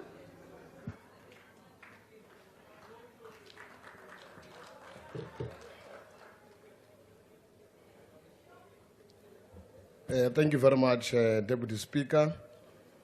Over the past 30 years, the African National Congress has placed education as an apex priority to empower its people, particularly the marginalized. We inherited a basic education system that entrenched inequality with a sharp distinction between rural townships schools compared to former model schools in urban areas. Today, without any fear of contradictions, we affirm that a child in a rural area or township can be best performing learner in the country. Rural and township schools are among the best performing equipped with expanded infrastructure, libraries and computer labs. 80% of our rural schools have got their metrics to have increased in the past financial years. We have built more than thousands of classrooms during 2023-2024. And then we'll also make sure that we train thousands of teachers in making sure that they specialize in certain educations to advance learners of special needs.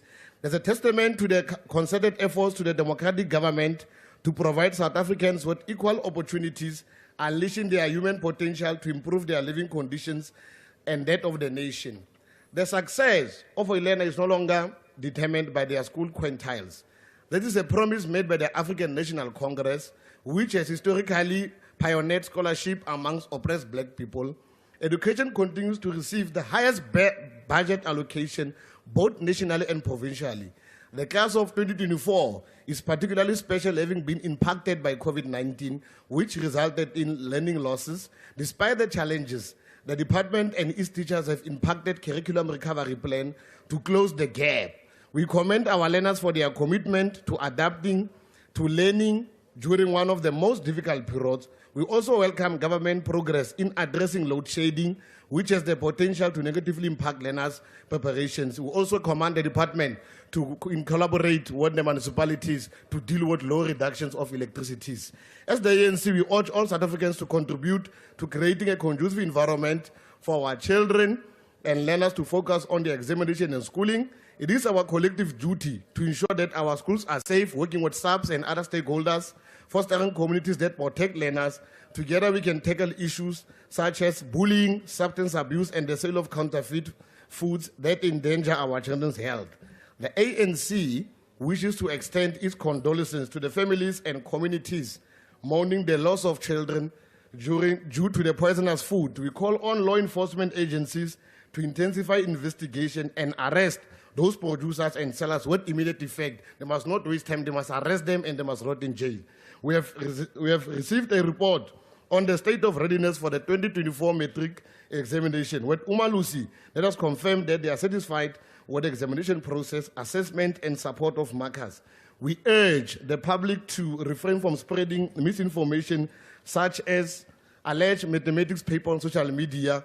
We should uphold the integrity of our examination system as is crucial, and we must discourage any involvement of copying or cheating by our learners. We must encourage them to study hard. We believe this generation holds immense promise to our national future. Today's learners have grown up in the digital age, and as we introduce coding and robotics in our education system, we must remember that innovation will shape our future. We should encourage our children to pursue science, mathematics, and technology, which is your STEM subjects, enabling them to contribute to technological innovation and participate in the digital economy. The generation must lead the way in driving domestic industrialization and the beneficiation of our mineral resources. As we celebrate our day of examinations, we recognize the efficiency of the system, department officials, and schools management in ensuring smooth examination process. We wish over 880,000 full-time and part-time learners across 6,909 examination centers the best of luck. As the ANC, we stand firmly on the side of the workers. We will ensure that the teachers' posts are provisioned in line with norms and standards, providing quality educations, particularly those from previously marginalized schools. There will never be budget cuts or school teachers' cuts imposed at Western Cape. Thank you. I now call the Honourable Minister of Basic Education to conclude the statement.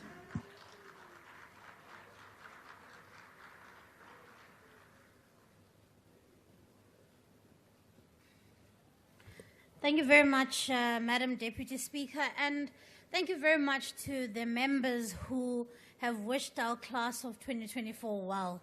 Really, I do believe that it is probably heartwarming for them to hear their leaders wishing them well. I also wish to thank some of the constructive feedback and contributions that we've received from members during this period. Although some were less than constructive, I suppose that's the nature of the game. Honourable Strongwe would know that there is no school too far or district too remote for me to ever visit. In fact, I have been conducting provincial visits across the country, having covered 7 out of the 9 provinces, as I indicated. And so the notion somehow that my account of the schooling system and the education system is somewhat shielded and is only really myopic couldn't be further from the truth. But I also understand that if I didn't have anything constructive to say, I would probably also stoop to such low attempts. Honourable Mashabela is absolutely correct that there are a number of issues that are dogging our system, things like scholar transport, issues like the school nutrition program, and of course these things must be fixed. And I've always indicated to members of this House that mine is not to sugarcoat the reality of the system to you. Mine is to give you a real account of what the system is about and what it is that we will do to fix it. So I'm not here to tell stories that will make you feel better at night. I'm here to tell you the real harsh realities of what we are facing. South Africa is in deep financial trouble, and provincial departments are struggling to make ends meet to cover some of the obligations that they have. Therefore, difficult choices often have to be made. This is not something that we take pride in, but it's something to say that, well, members and leaders in South Africa understand that this is what we are dealing with. So yes, there are problems when it means that 6-year-olds can have to walk more than 2 kilometers to get to school, because the national policy indicates that you will only provide children with scholar transport up to when they have to walk 5 kilometers. Would it suit me if every single child who needed scholar transport had scholar transport? Absolutely. But is that possible within the fiscal environment that we operate in? No. But these are things that we are aware of, and these are things that we are working hard to address. And my plea with members is that we must be able to hold two truths at the same time. One, the challenges that exist. Two, the fact that there are efforts in place to address them. I think it's not useful to be simplistic in our way of looking at our problems in South Africa. Infrastructure remains an Achilles heel for the Department of Basic Education. This is why it has been a priority of mine for this term, to make sure that no provincial department sends money back to Treasury for not having spent all of the infrastructure budget. It is absolutely unacceptable considering the fact that we still have 241 pit latrines in South Africa that need to be eradicated by March of 2025. And we still have inappropriate infrastructure in places around this country that needs to be eradicated. But provinces have assured me that it is their priority to make sure that they spend infrastructure budgets and they spend them well. And lastly, I want to deal with the issue around the system. A number of members, I think Honorable Zibi, Honorable Webster, a number of members raised the issue around the health of the system. And I want to agree, members, that matric exams cannot be the sole marker of success of an education system. Today, the priority of today was to update you on our readiness on the NSC exams. However, the NSC exams can't just simply be the only marker. If an education system is to be successful, it has to be continuous. We have to strengthen early learning from a very young age, and that is why ECD has been absorbed within DBE. We have to make sure that we strengthen the ECD, we have to make sure that we strengthen grade R, and we have to make sure that systematically we stress test the system to make sure that learners stay longer in school. That's the overview and the strategy of making sure you develop a comprehensive and well-articulated education system. Of course, we must celebrate the successes of our matric learners, but it's not the be-all and the end-all. And my commitment in my term is simply this, that we're going to make sure that the system is healthy at all levels, whether it is at a foundation level, whether it is at intermediate level, or whether it is at the further education and training level. It's important that every single child who walks into a school gets quality education regardless of where they come from until they leave the school premises. And on the issue around the throughput rate that some members have raised, I think it's also important, members, that we don't play fast and loose with numbers. There are not 160,000 learners who are writing exams. But nonetheless, the point I'm trying to simply make is that no system will ever have 100% throughput rate from grade R to grade 12, because along the way, learners move, along the way, learners leave grade 9 and go to FET colleges and FET institutions to go and pursue an alternative way of finishing off their school. And so that is also what affects your throughput rate. But be that as it may, we as a department need to be able to make sure that we track every single learner, that if you ask me at any given time how many learners started in grade R and finished in grade 12 and how many went where, we should be able to give you that number. So my assurance is that this is not just the only piece de resistance of the education system. Really, the effort is to make sure that investment is right from grade R all the way to grade 12. And we do that whether you are from Qwaqwa, Mqanduli, or Sandton. It should not matter where you come from. My undertaking Minister, is that our education system, and we will get it right, Madam Speaker. Thank you. Honourable members, that concludes party responses to the statement, and the Secretary will now read the first order. Consideration of report of Portfolio Committee on Correctional Services on Oversight visit to Goodwood Correctional Centre on 21 August. The Honourable Ramolepeng.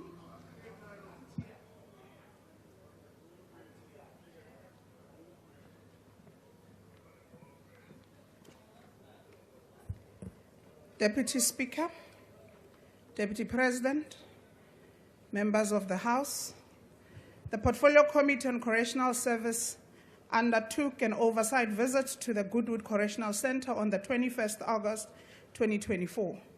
The focus areas of the oversight visit were on infrastructure, rehabilitation, and social reintegration, and to receive a report of an alleged assault of a department official by another official, and of an incident by an inmate, namely Boniface Guerreira Banks.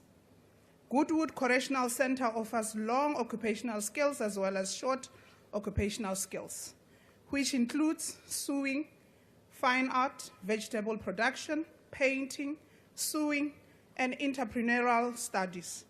A total of 114 inmates participate in both long and short occupational skills. The centre has its own resource project, which includes a canine unit which was established and constructed, the provision of temporary access control, of gate control movement and security inside and outside of the premises, and the establishment of Goodwood Correctional Facility Circuit Court, which provides an additional seat to the Western Cape High Court. Deputy Speaker, a remand detainee Boniface Guerreira Banks, who happens to be an illegal foreign national, recorded with a cell phone a video which circulated on social media on the 14th of July 2024. The inmate was traced and found to have an active TikTok account, and where he posted videos of over a period of 3 months. He was charged, degraded, transferred to a maximum facility, and the TikTok account was deactivated and he forfeited his privileges. An investigator was appointed to look at the possible complicity of officials. The investigation further indicated that the videos were recorded due to poor supervision by the officials. Regarding the assault of one official on another, the committee learned of the details that the official was arrested on the 8th of August 2024 and was granted bail after being detained at Goodwood Correctional Centre as a remand detainee. Deputy Speaker, the committee is concerned about the lack of perimeter fence around Goodwood Correctional Centre. This is a security risk as members of the community are able to throw contrabands into the facility. We welcome the establishment of the circuit court inside the facility as it will assist with reducing cost and security incidents. We further urge the department to engage with the Department of Justice and Constitutional Development to ensure that this initiative is expanded to over correctional centers and around the country. We are concerned about the number of vacancies in the center and urge that the matter be addressed urgently. We are concerned about the number of mental health care users, as well as those awaiting psychiatric observation in a mental health institution being incarcerated in a correctional facility. Regarding the use of contraband, such as cell phones, management of the facility is requested to engage with ICASA to look at possibilities of blocking cell phone networks, especially inside cells. In addition, the management is requested to ensure that there are measures in place to minimize contrabands getting into the facility. The committee appreciates initiatives such as the K9 unit, the Arts Center, work being done by offenders. Deputy Speaker, I table the report for the House consideration. I thank you. I will now recognize political parties wanting to make a declaration. The usual times for declaration of votes will apply. The DA.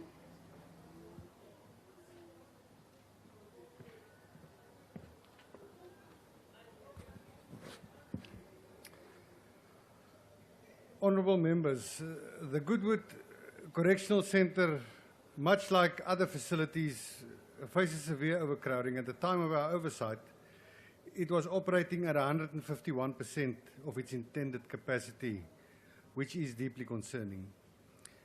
A significant issue is the lack of a well-maintained perimeter fence around the facility, presenting a clear security risk. This leaves the centre vulnerable as members of the public can throw contraband into the premises.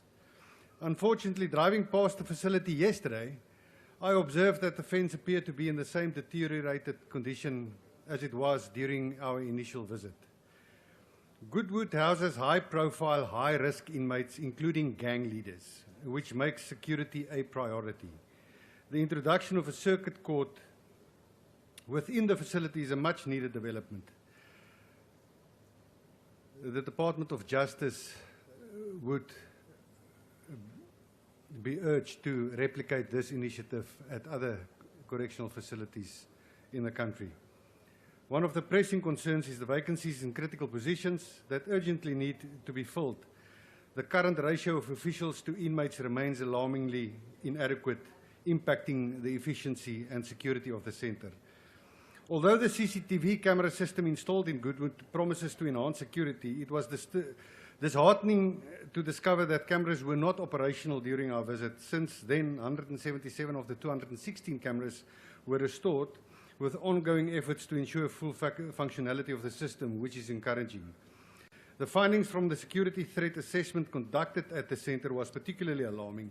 It revealed that officers were becoming too familiar with inmates, leading to security lapses. In response, the department has since implemented a rotational system to prevent this over-familiarity and improve overall security. Only time will tell whether these measures will be effective. In conclusion, the Department of Correctional Services is, like all departments, under immense financial pressure. As a national security department, it is crucial that DCS receives adequate funding, as underfunding poses a significant risk to the country's security. While all departments are expected to be innovative in managing limited resources, the Goodwood facility, as a snapshot of DCS countrywide, highlights the extent of the challenge. The backlog of criminal cases in our courts results in an increase in remand detainees, and it's putting an unbearable strain on our correctional centres. Expecting DCS to accommodate an ever-increasing and growing remand detention population without revisiting budget allocation methodology is unsustainable, and it poses a very serious security threat for the country. Thank you very much. MK.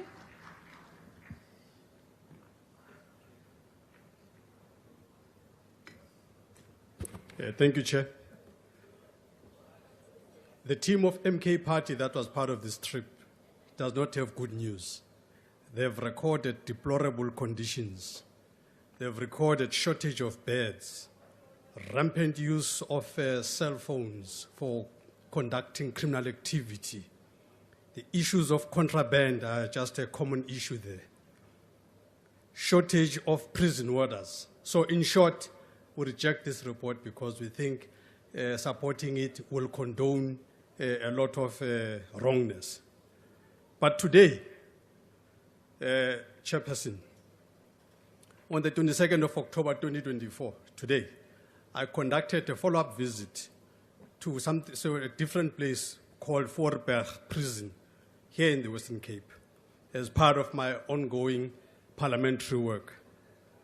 I was hoping that Akbar Groenewald would be here today so that I could say to him that ik was welkom daar zo met gasvrijheid by Area Commissioner Linda Fortuin and Head of Center Mr. Munaheng.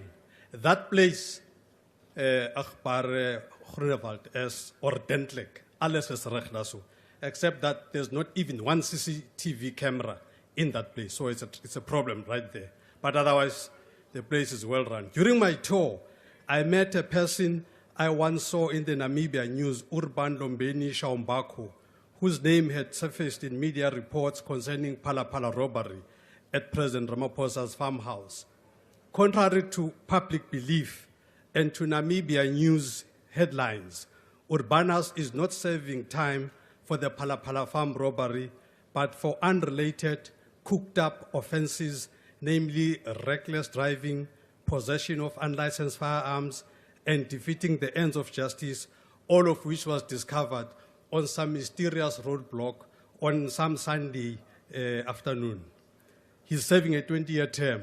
If I had enough time, I would show you the issues there. But today, Urbanus shared disturbing details about his arrest. He described months of surveillance, random searches, and raids prior to his arrest. More alarmingly, he confirmed that his legal team was approached by Dr. Bejani Chauke, the president's former advisor, to ensure that Palapala robbery would not be used as a defense. In exchange, he was offered a plea deal promising early release and financial compensation. He also signed non-disclosure agreements preventing him discussing the robbery. These revelations only intensify our concern as a MK about the irregularities around the Palapala farm saga. The state's introduction of irrelevant financial evidence during his trial, combined with the secretive nature of the plea deal, suggests a possible attempt to cover up the truth. Today's conversation has strengthened the MK party's resolve to pursue justice. As the MK party, we remain committed to uncovering the truth behind Palapala. We are now even more determined to explore private prosecution. We will request key information from the NPA and all of those involved in there. Let me conclude. That Director of Public Prosecution who gave President a clean bill of health must be summoned to the Justice Committee to account for the poor quality of NPA investigations. We will do a press briefing on this in the next coming days as the MK party. Thank you very much. The EFF.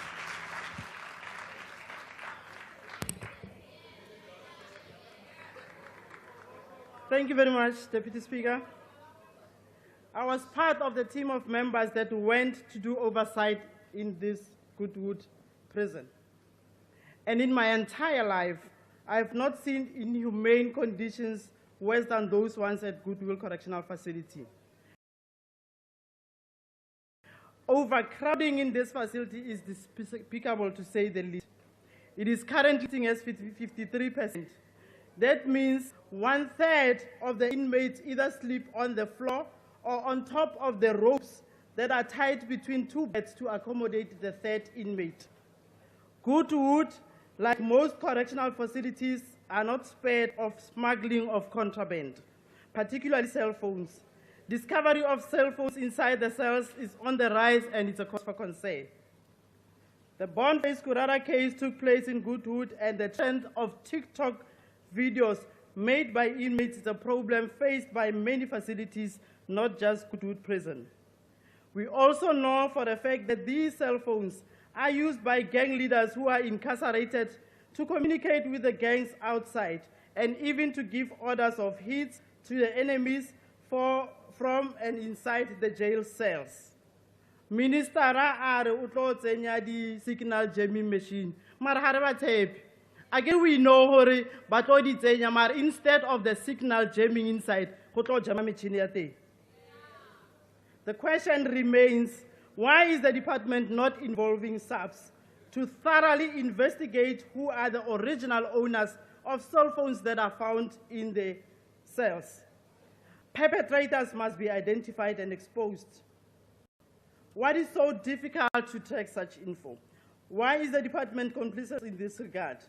We all know that inmates are supposedly searched on a daily basis, including when they leave or come back from courts and other institutions. In all these instances, the buck stops with the department.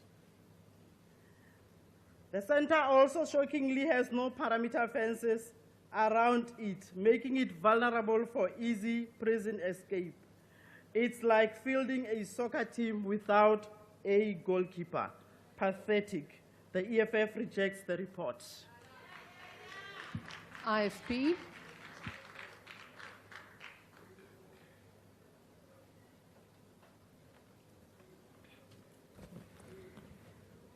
Honorable Deputy Speaker, the IFP acknowledges the oversight report presented by the Portfolio Committee on Correctional Services regarding its visit to Goodwood Correctional Center on 21st August 2024. This oversight is critical. It highlights various issues affecting the correctional environment, particularly regarding infrastructure, rehabilitation, and inmate welfare.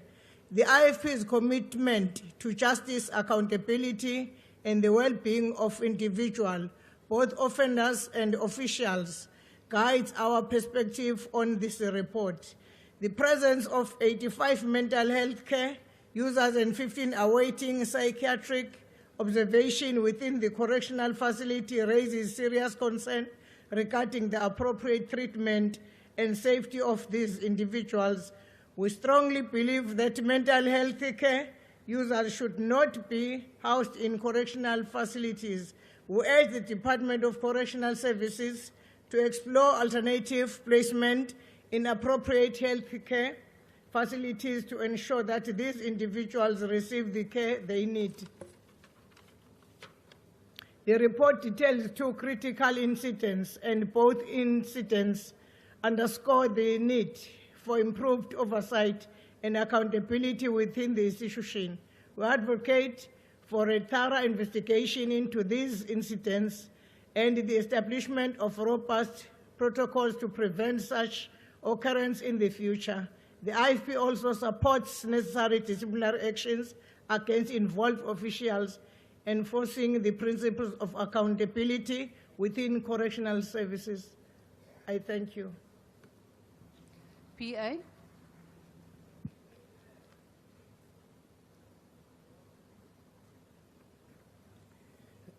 Thank you, Madam Deputy Speaker.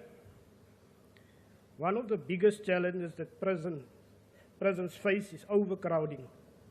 Goodwood Correctional Center is one of the prisons that faces mass incarceration and limited space and staff. The approved bed space for Goodwood Correctional Center is 1,651, while there are 2,497 inmates, placing the overcrowding rate at Goodwood Correctional Center at 53%. With more inmates than officers, the staff to inmate ratio becomes unmanageable. This can lead to staff burnout and decline in their ability to effectively monitor inmates. One example is the inmate that had an active TikTok account where he posted videos over a period of 3 months. Following the investigation, he was found in possession of a cell phone and a charger in prison. The reason for this was alluded to as poor supervision by officials and possible complicity of officials. There is also no security perimeter fence surrounding the premises, which leads to high volumes of smuggling. Members of the community can even throw contrabands into the facility. As South Africans, we must be honest with ourselves that we are also contributing to the problem. The department's name cannot drag through the mud like this. If you want to restore dignity to the correctional services, then decisive action must be taken against the inmates and prisons officials guilty of wrongdoing at all prisons across the country. In conclusion, since prisons operate as closed institutions, it makes it difficult for public oversight. Therefore, additional staff must be hired. Regular and intensified monitoring and consistent oversight should be implemented as preventative measures that the department should undertake. I thank you. The FF Plus.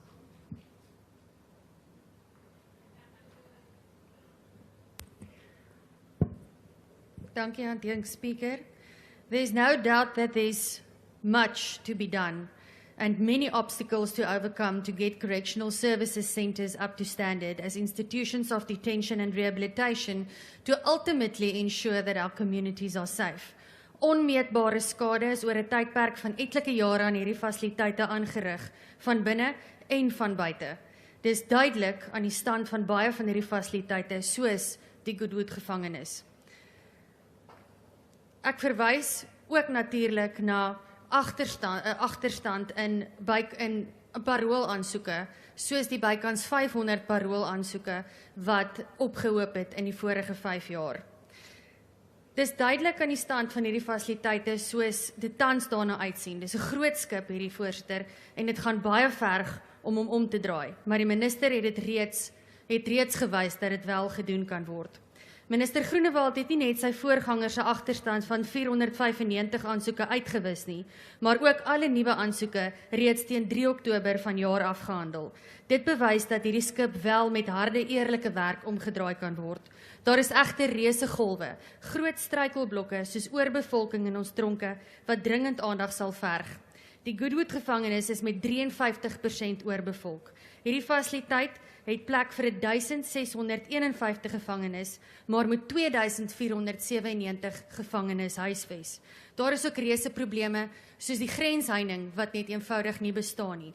Die VF+ verwelkom die feit dat die portefeulje komitee oor die departement van gevangenis die gevolge bestuur en dissiplinêre stappe wat geneem word om amptenare wat hulself aan bedrog en korrupsie skuldig maak op aandring, sowel as 'n verslag oor die grensheining. En die VF+ sal die vordering in die verband fyn dophou. Ek dankie. Action essay.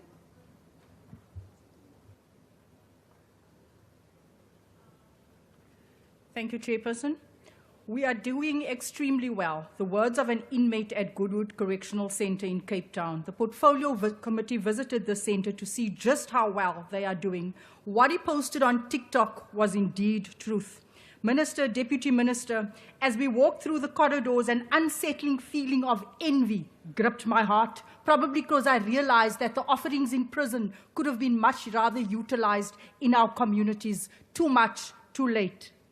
This department is beginning to mirror social development. Despite the sustainable and growing crime rate, inmates are more taken care of than our marginalized communities. They have access to a full basket of skills development programs, libraries, clinics, and an over-exaggerated emphasis on their human rights while they violated the rights of many of their victims.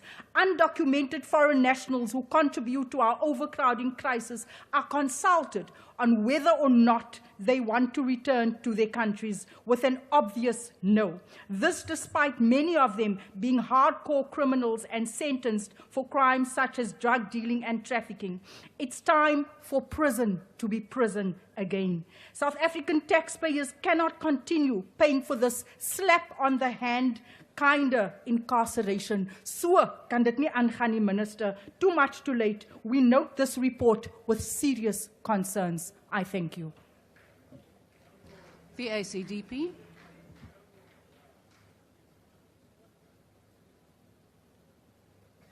Thank you, Madam Deputy Speaker. The issues raised by Mr. Mani, I think, do require some attention and do raise some serious questions.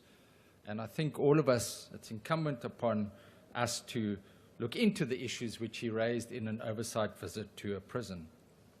We as the ACDP, we've visited many facilities over the years, and it is interesting, as Mr. Mani did, where he was able to engage with an inmate and find out some disturbing issues relating to the Pala Pala issue, which do require further looking into.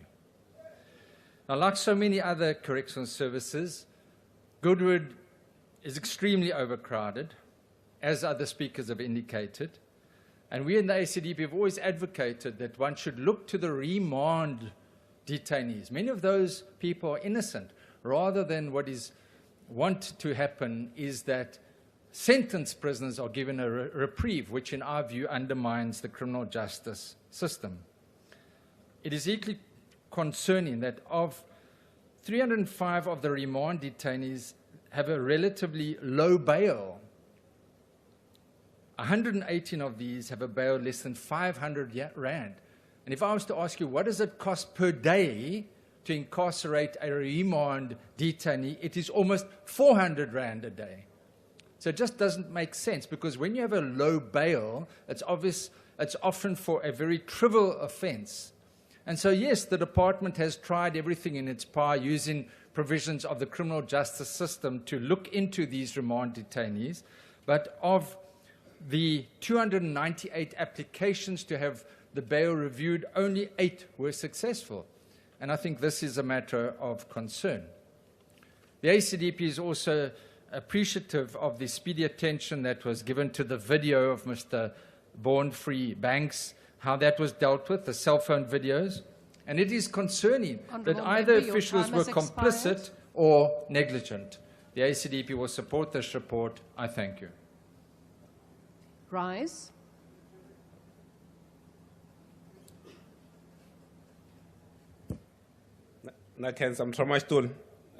Just want to say from the outset that we are going to support this report, because what the report tells us is something that we had expected from a visit to a correctional center in South Africa.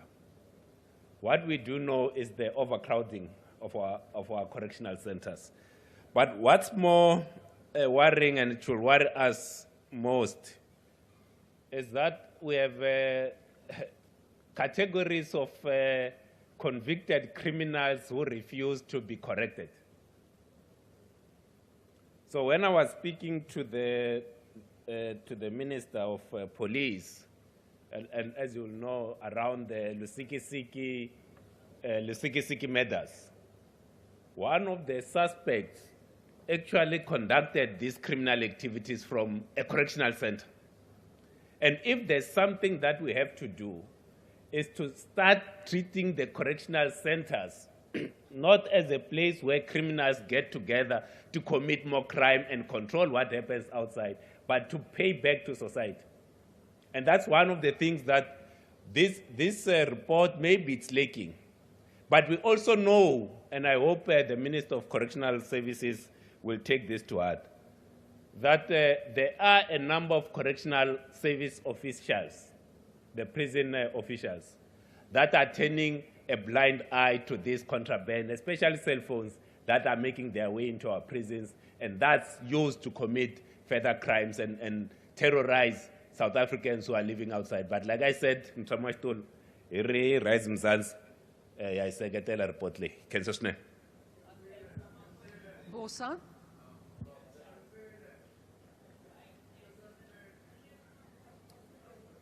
Thank you, Madam Deputy Speaker. I must first start by saying that, as Bildwane say, we support the reports and actually the work being done by the Portfolio Committee on Correctional Services. But we must also express concern that these issues are not new. We know that overcrowding, insufficient mental health care for inmates, smuggling of contraband, and the lack of basic security infrastructure are issues that have been plaguing the correctional facilities for far too long. What we are witnessing at Goodwood is a microcosm of a broader systemic failure. And what it does is that it reflects the gross negligence of the Department of Correctional Services. The committee has made strong recommendations to reduce overcrowding, particularly by improving bail review processes and strengthening partnerships with the judiciary. So what we would like to see is that these recommendations become more than words on paper, and that the department acts, and that this House holds the department accountable. The report reveals a growing crisis in our correctional services, and so we have to be clear that the responsibility lies with the Department of Correctional Services. We urge the department to heed the committee's call and to fill vacant posts immediately, because that will address the pervasive security breaches that allow gangs to operate with impunity from within the prison walls. The fight for justice doesn't end with arrest and sentencing. It continues in the correctional system. And if we're serious about rehabilitation and being able to reintegrate people into society, the department must take the recommendations of the report seriously. Thank you. ATM, not here. Al-Jamal.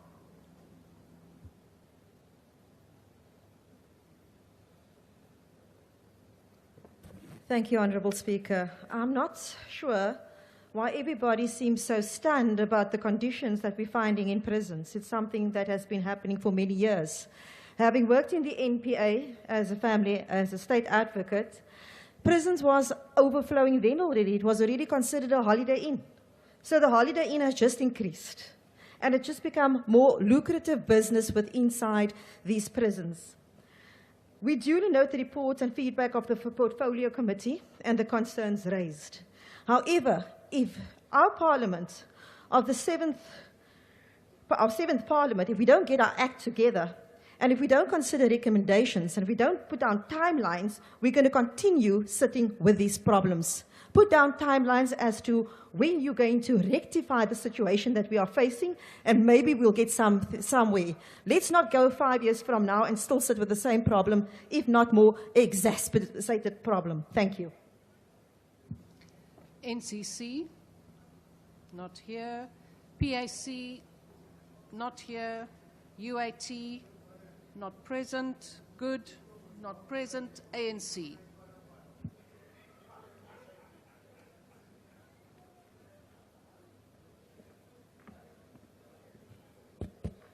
Deputy Speaker, I would love to start by quoting former President Mandela, and I quote, "It is said that no one truly knows a nation until one has been inside its jails.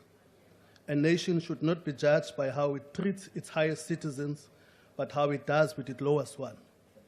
On the 21st of August 2024, as a portfolio committee, we undertook an oversight at Goodwood.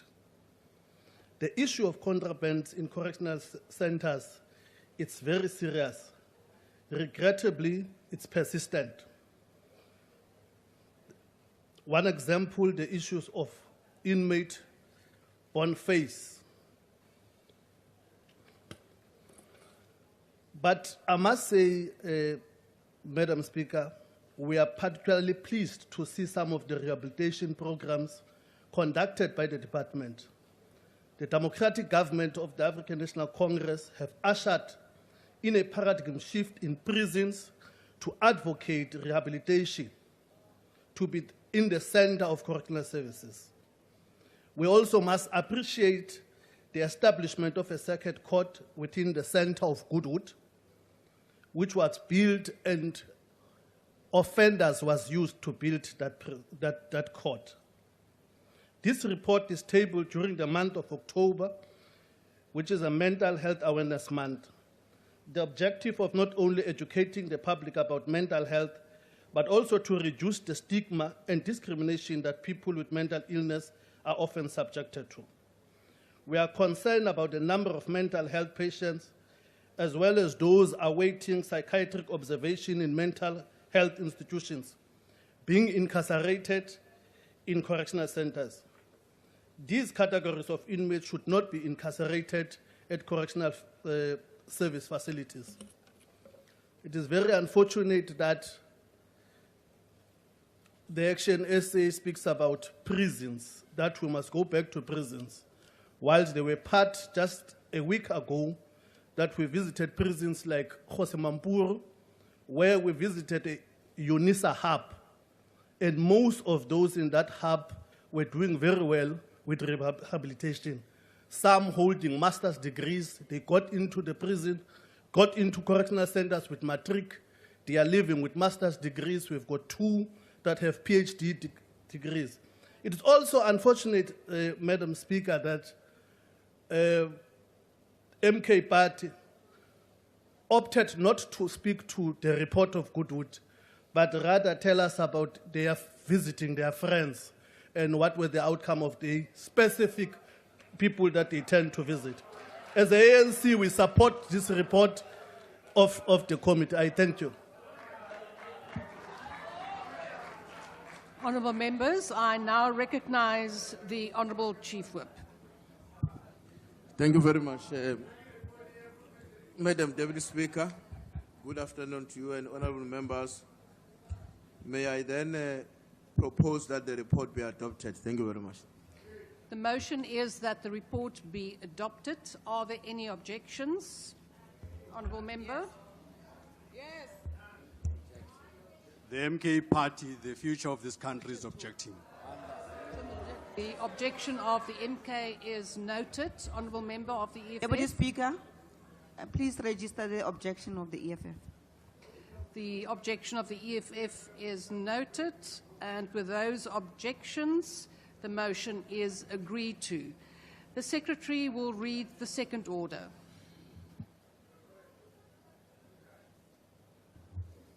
Consideration of report of Portfolio Committee on Police on 2024-2025 budget and annual performance plan of Private Security Industry Regulatory Authority, PSIRA.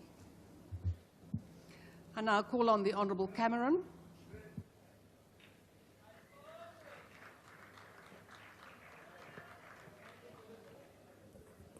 Thank you, Deputy Speaker. It's my privilege to present to you today the Portfolio Committee on Police's 2024-25 budget report for the Private Security Industry Regulatory Authority, also known as PSIRA. The role of PSIRA to regulate South Africa's private security industry is one that is critical. It's especially critical given that South Africa is one of the largest private security industries in the world. It's important that we ensure that we have a strong and well-managed regulatory body that is fit and able. PSIRA is currently funded through various sources, including registration fees from security service providers and officers, annual levies, and fines for non-compliance with the industry regulations.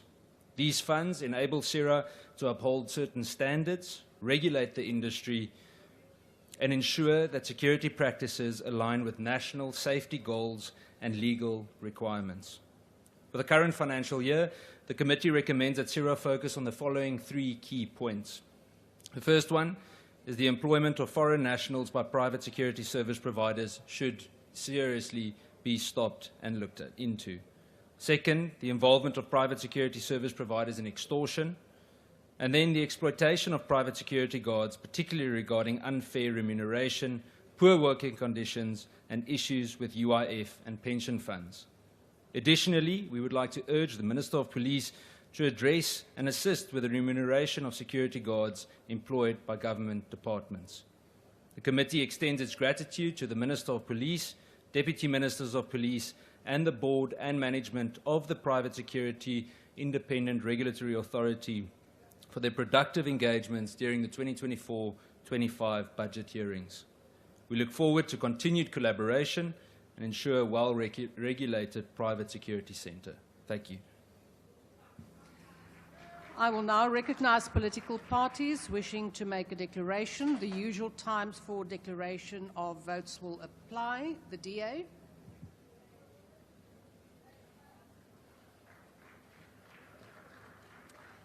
Good afternoon, Madam Deputy Speaker.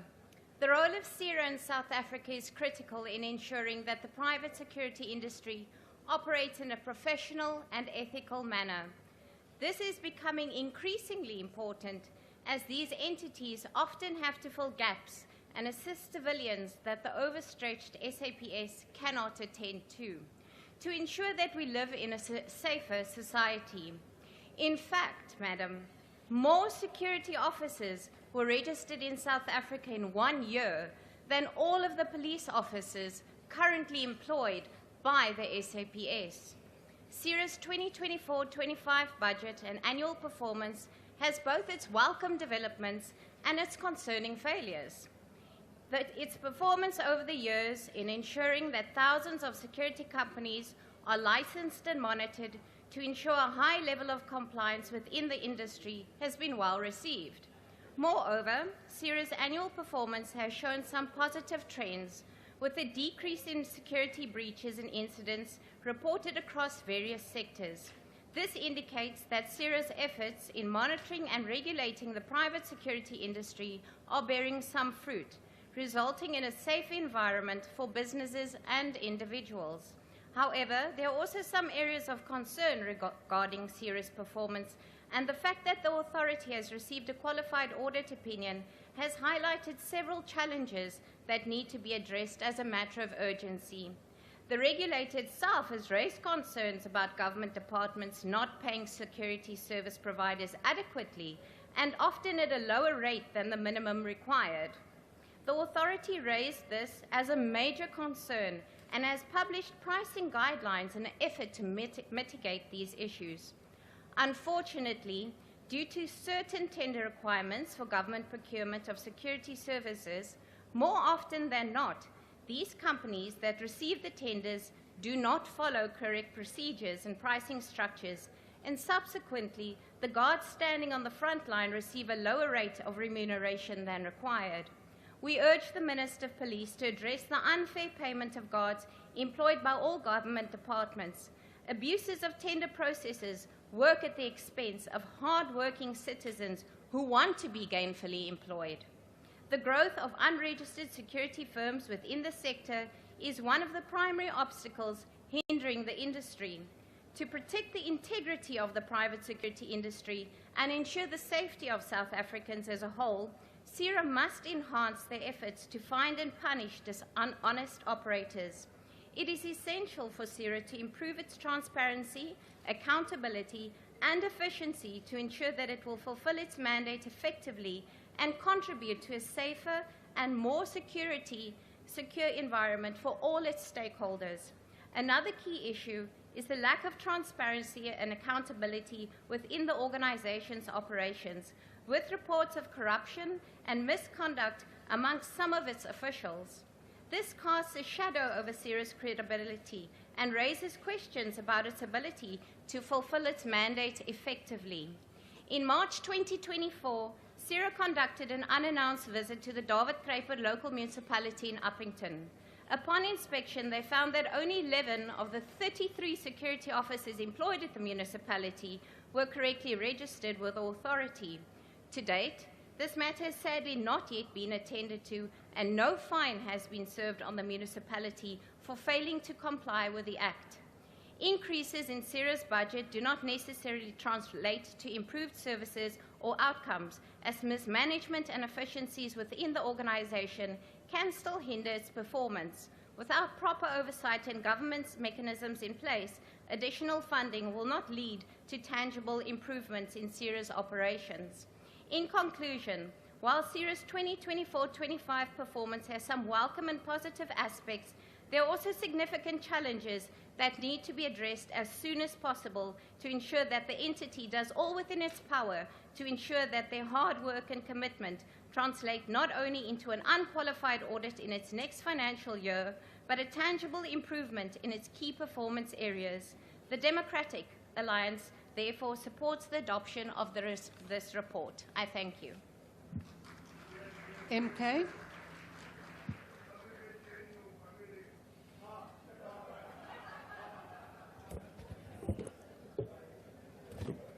Kwaza mkhonto kwaza. Phansi ngeJNU phansi. Ngikuthokoze mgcini isihlalo. Ngithanda ukuthi kuzoba budisanyana ukuthi lokho siphinda into yinye.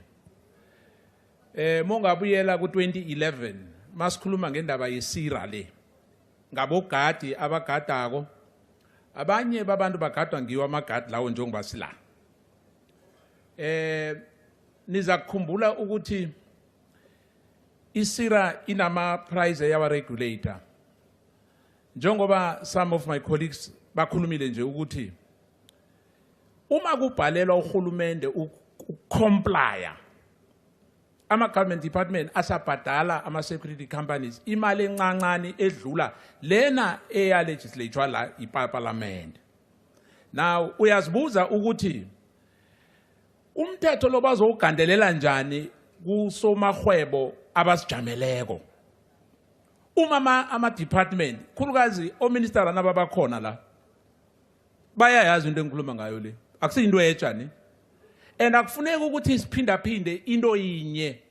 Unyaka opheleleko kukhulunywa ngasame thing. Unyaka lo siyaphinda from the 6th administration, i7th administration sisakhuluma into efanako. Lokho kukhombisako ukuthi abantu abawaqabangeli abantu abachachuleko njengomantshingelani. Lokho okwenza ukuthi uma uhulumende kunguye ophula umthetho kuthi ukuthi siyaphi kanti. Kanti inhliziyo ezihle zokucabangela abantu ukuthi abahole njengani o njengathi la ziyephi kanti ukomsifa inhliziyo kangaka na. Uma ubhadala i-security guard imali engaphasi kwemali ekuvunyelene ngayo eParlamenteni, lokho kuyakhombisa ukuthi kunokunyaza. Uhulumende unyaza abantu abafanele ukuthi bahole ngendlela yakhona, abaholi ngemali leyo nje.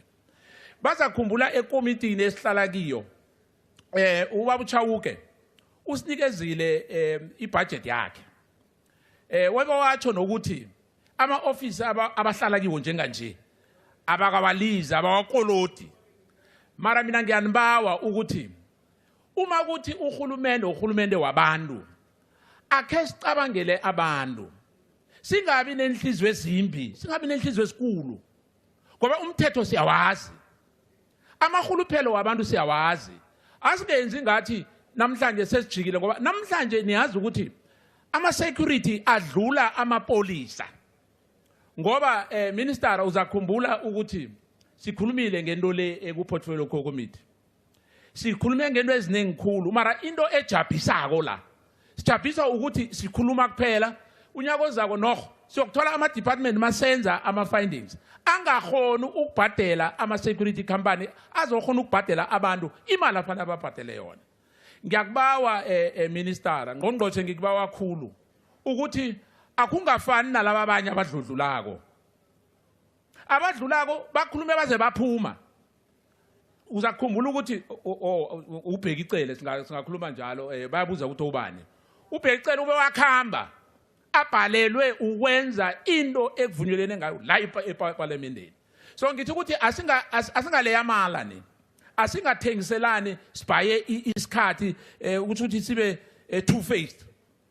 Abogadi bayinida ngoba banama-families, kunabantwana ababafundisako, nabo ngiyanibawa ukuthi man uhulumende olidwa nguHelen Zille, ngiyanibawa man, akhe nithuguluke nani nibhadala abantu imali efanele bayibhadale. Ngiyanithokoza.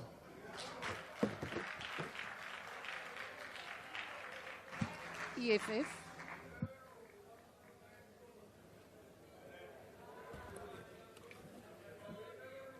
Deputy Speaker, the sooner we realize that private security industry is a growing concern for the country, the better. PSIRA is a legislated regulatory body for the private security industry, but under their watch we have seen an unprecedented mushrooming of private security industry players, most of whom pay scant regard to the country's laws and regulations. We know for a fact that protection fee racket was initiated by this industry in Cape Town, and PSIRA knew about this but allowed it to get out of hand. Foreign-owned security companies have far more complex weapons than the police itself, and most of these may be used for illegal purposes.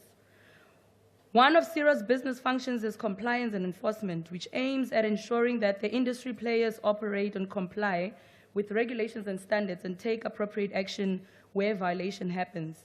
And these standards seems to be a commitment that gets abandoned at times, where we witness private securities shoot at peaceful protesters in the presence of the South African Police Service members or Metro Police. PSIRA's inability to revoke operational licenses of 2,224 private security companies that have been deducting pension fund contributions from workers' salaries and not paying them over to the private security sector provident fund is of great concern and does not speak to the professional, accountable, and trustworthiness required of the private security industry. This is a contravention of the law and needs to be addressed. The entity must also look into a regularized, prescribed time for a security company to be active in order to be considered and regarded as still active. We cannot have security businesses that have not been functional for years, but are able to resurface without some form of verification, where they are still be able to verify whether they comply to the reviewed standards and mandate of the industry.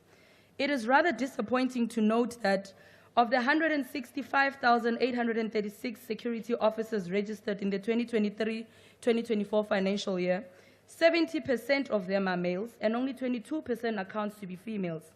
This does not speak to the interest of females in the industry, but speaks to the slow pace of transformation within the industry. The private security industry is still a very risky industry and has very limited security by those who are in the industry. The EFF vehemently rejects this report. The IFP.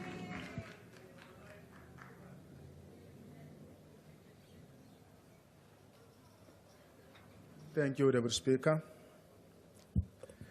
The IFP was, the IFP, as IFP, we support the PSIRA as the authority dealing with regulation of private security companies.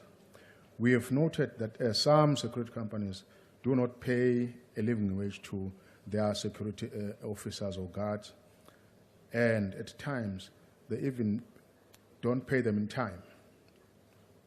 And the IFP implores PSIRA to have a strong hand in the industry and guide against the mushrooming of unregistered security companies. The authority must also ensure that security companies abide by the rules and regulations of the industry.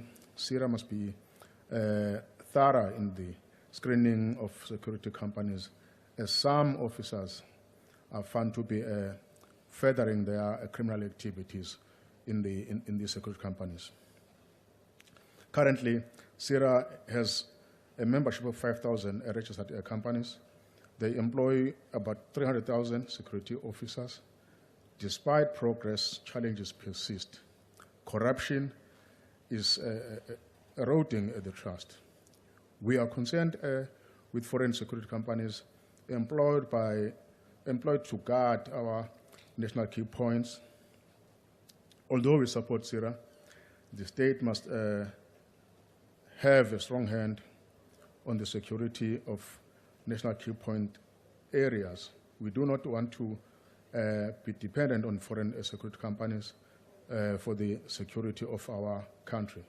The IFP believes in employing SEPs in the national key points to avoid dependence on these foreign national companies. It's very painful, Deputy Speaker, to see these security companies that have been occupying the space sort of armed more than our SEPs and the SNDF. They parade with these armored vehicles around. They parade with heavy calibers in the public, but our SEPs members still seem to be respecting the communities. They don't walk around with heavy firearms or calibers.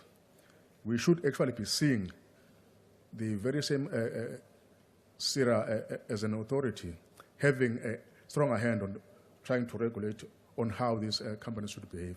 I thank you. The PI.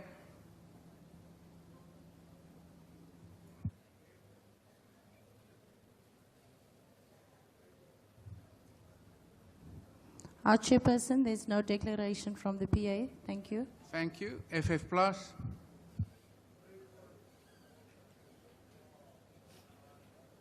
Geagte voorsitter, ek praat vanmiddag hier as die leier van die Vryheidsfront Plus.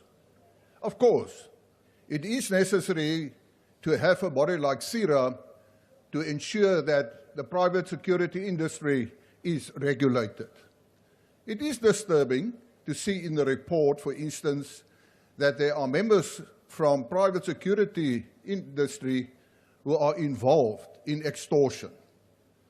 But having said that, I also want to say I know of many private companies, security companies, that assist in solving this crime of extortion.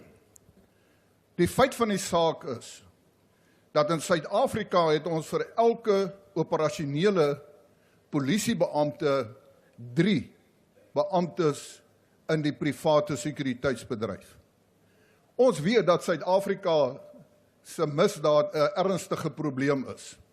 En u kan u self die vraag vra, as die private sekuriteitsindustrie nie daar was nie, wat was die omvang van misdaad dan in Suid-Afrika? Dis verblydend en ek wil die minister van polisie komplimenteer dat hy openlik sê dat daar moet meer samewerking plaasvind tussen die polisie en die private sekuriteitsbedryf. Ek pleit al vir jare, wat ek gepleit het in die portefeulje komitee van polisie, dat daar moet meer samewerking wees. Die private industrie is meer gesofistikeerd, want hulle het geld. Hulle kan meer gesofistikeerde toerusting aanskaf en hulle kan bydra om 'n oplossing te vind vir misdaad. Laastens wil ek sê, en ek wil dit vir die agbare minister van Finansies sê, daar is herhaaldelik 'n versoek en ook van die landbouorganisasie TLI Suid-Afrika dat privaat persone wat gebruik maak van die industrie daardie gelde moet kan gebruik as 'n aftrekking op hulle belasting. Honourable Want dit is 'n member. groter belasting vir hulle. Ek dank u. Thank you, Honourable Minister. Action SA.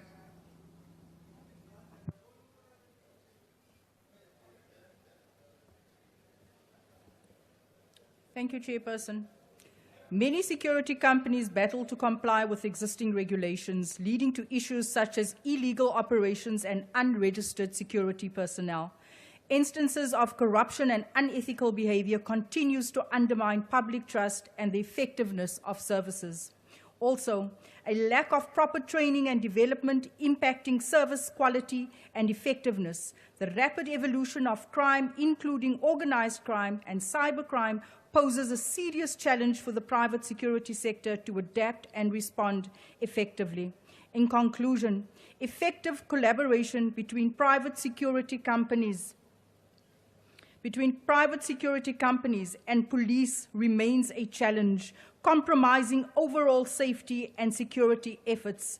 Of great concern to Action SA is the exploitation of private security guards. This remains constant and persistent. Action SA supports this report. I thank you. Thank you. The ICDP.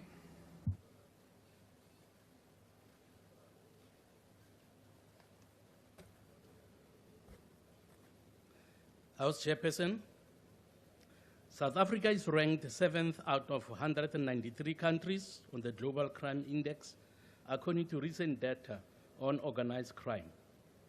The Private Security Industry Regulatory Authority, PSIRA, is tasked with the regulation of the private security sector.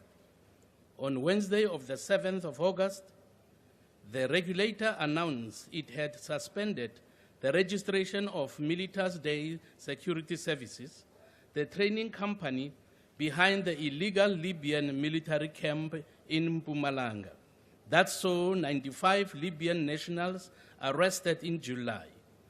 Then the CEO, Mr. Chauke, has advised that criminal cases were to be opened against the owners of the South African company behind the illegal Libyan military camp. This event must have woken up the authority, which has several key mandates aimed at regulating and controlling the industry to ensure that it operates within the law and maintains high standards of professionalism and accountability. It was not the authority that exposed that military camp that was illegal in the country, but it was the police who were tipped off by members of the public. PSIRA is responsible for ensuring that the industry meets the required standards and qualifications, without which there can be no regulation. The ACDP calls on PSIRA, particularly the leadership, not to allow any security company to pay security guards below the minimum wage, because they are doing a dangerous job that South Africa really needs. They need protection. They need to have a living wage also. Thank you. Thank you. The UDM. Rise.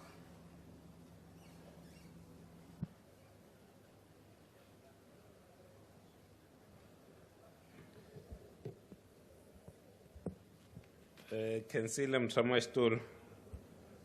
So, Iri Rise Mzansi, I secretary report leya committee. So, there are a number of issues that we want to highlight and emphasize. One of them relates to the inspection of security officers, Honorable Minister. So 5 years ago, the target that PSIRA had given themselves was just under 40,000. And in this particular financial year, they've given themselves a target of just over 30,000, whilst the number of security officers has increased to just below 3 million. So the inspections insofar as the security officers, it seems to be going down, but the number of security officers is going up. The second one, which we must emphasize over and over again, is the hiring and employing of illegal foreign nationals to be security guards. That's something that we highlighted in the committee, and it must be emphasized that any security company that violates the law and employ illegal foreign nationals must have their operating license cancelled. Then the last point that I want to say, we are seeing the guns that some of these security companies and security officers are carrying. They are even bigger than the guns that the police and even the army are carrying. And we must start asking ourselves whether these guns are entering this country legally. And that's something that I want to ask Minister, that please look at it. The guns that these security officers are carrying are just too big. And as you know, they are deadly. Some of them are used to commit crime. You can sustain. Yeah, I get a report. Thank you. Bosa.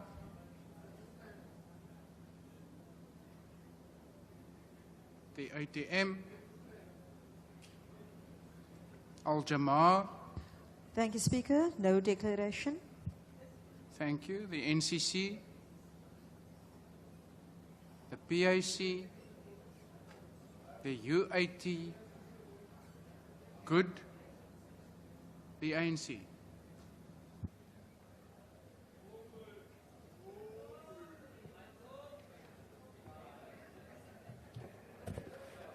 Thank you, House Chair. The Deputy President, the Chief Whip of the largest party, we have considered the budget and the annual performance report of PSIRA for the financial year 2023-2024, and we stand in support of the report of the Portfolio Committee on Police. The PSIRA plays a critical role in regulating the private security industry and to exercise effective control of security service providers in the public and national interest and interest of the security industry itself. The private security industry is a critical player in our fight against crime to create safer communities, working in collaboration with the law enforcement agencies of the state. In the private security industry contributes to the creation of and enabling of economic and business activities, and thus contribute to economic growth and job creation. It is a common cause that economic growth requires a safe and secured environment to thrive. PSIRA has presented an annual performance report that reflects many positives and some few areas of weaknesses that require to be strengthened going forward. We know that PSIRA has received a qualified audit opinion from the Auditor General. This requires that PSIRA should strengthen its internal controls on its financial management going forward. In addition, PSIRA should ensure that they develop a plan to address the challenges that relates to irregular expenditure. We know that PSIRA has been able to improve its performance on the largest it has set to itself for the financial year under consideration as compared to the previous financial year. Overall, PSIRA has achieved 92% of its targets on this financial year. Ideally, we wish that PSIRA should achieve all the targets it had set for itself. We hope this will improve in this financial year. Our concern is that PSIRA should ensure that training curricula remain within the required parameters and thus ensure that no unauthorized or sanctioned training curricula are undertaken in the sector. Some of the lessons from the White River saga is that PSIRA should strengthen its oversight and enforcement of its regulations. This shameful lesson should never be repeated again. PSIRA should also address the challenges of non-compliance and ensure that criminal charges are effected against those who are implicated in the payment of a service provider without any service being rendered. Our fight against corruption is one of our apex priorities as the ANC, and therefore we urge PSIRA to act swiftly in this malfeasance. One of our major concerns is that there are security companies that are deregistered with PSIRA and yet are not compliant with the Pension Fund Act.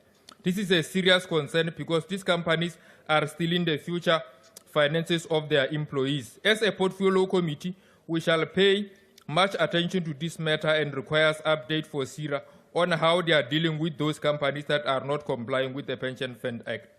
The rights and the plight of the workers is our serious concern. We also urge PSIRA to address the challenge of vacancy rate and improve its staffing, especially staffing on gender balances.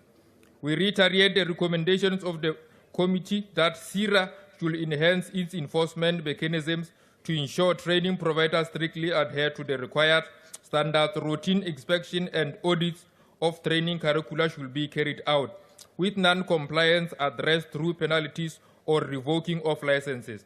Also, the PSIRA should develop and implement an audit action plan which will assist to improve its audit outcome. That PSIRA should avail sufficient resources to ensure that inspection for compliance and enforcement is done effectively. The operations should adequately monitor to ensure service delivery. The ANC supports the report of the Portfolio Committee on Police on budget and the annual performance plan for Private Security Industry Regulation Authority, PSIRA. Thank you very much. Thank you. Honourable members, I'll now recognise the Honourable the Chief Whip. Thank you very much, Chair. I move that the report be adopted by the House. Thank you. Thank you. The motion is that the report be adopted. Are there any objections? Yes, Chair. Note the objection of the EFF. Thank you. Honourable Manye. Indeed, the progressive forces, all of us will object to this report. Thank you. With the objections of the EFF and MK recorded, the report is accordingly adopted. The Secretary will read the third order. Consideration of legislative proposal to amend Economic Regulation of Transport Act 2024, Act Number 6 of 2024, submitted by Portfolio Committee on Transport. I now recognise the Honourable the Chief Whip. Thanks, Chair. I move that the report be referred to the Portfolio Committee. Thank you. Thank you. The recommendation in the report is in the motion is that the permission be given to the Portfolio Committee on Transport to proceed with the legislative proposal. Are there any objections? No objections. Agreed to.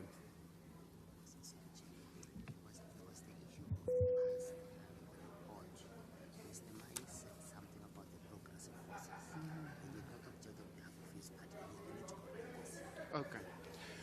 Honourable Manye, I've been alerted to the fact that if we go back to the second order, you didn't mention your party by name in recording your objection. Will you please just do so? Thank you. Thank you, Chairperson. The party is the incoming government, MK Party. Thank you. Thank you.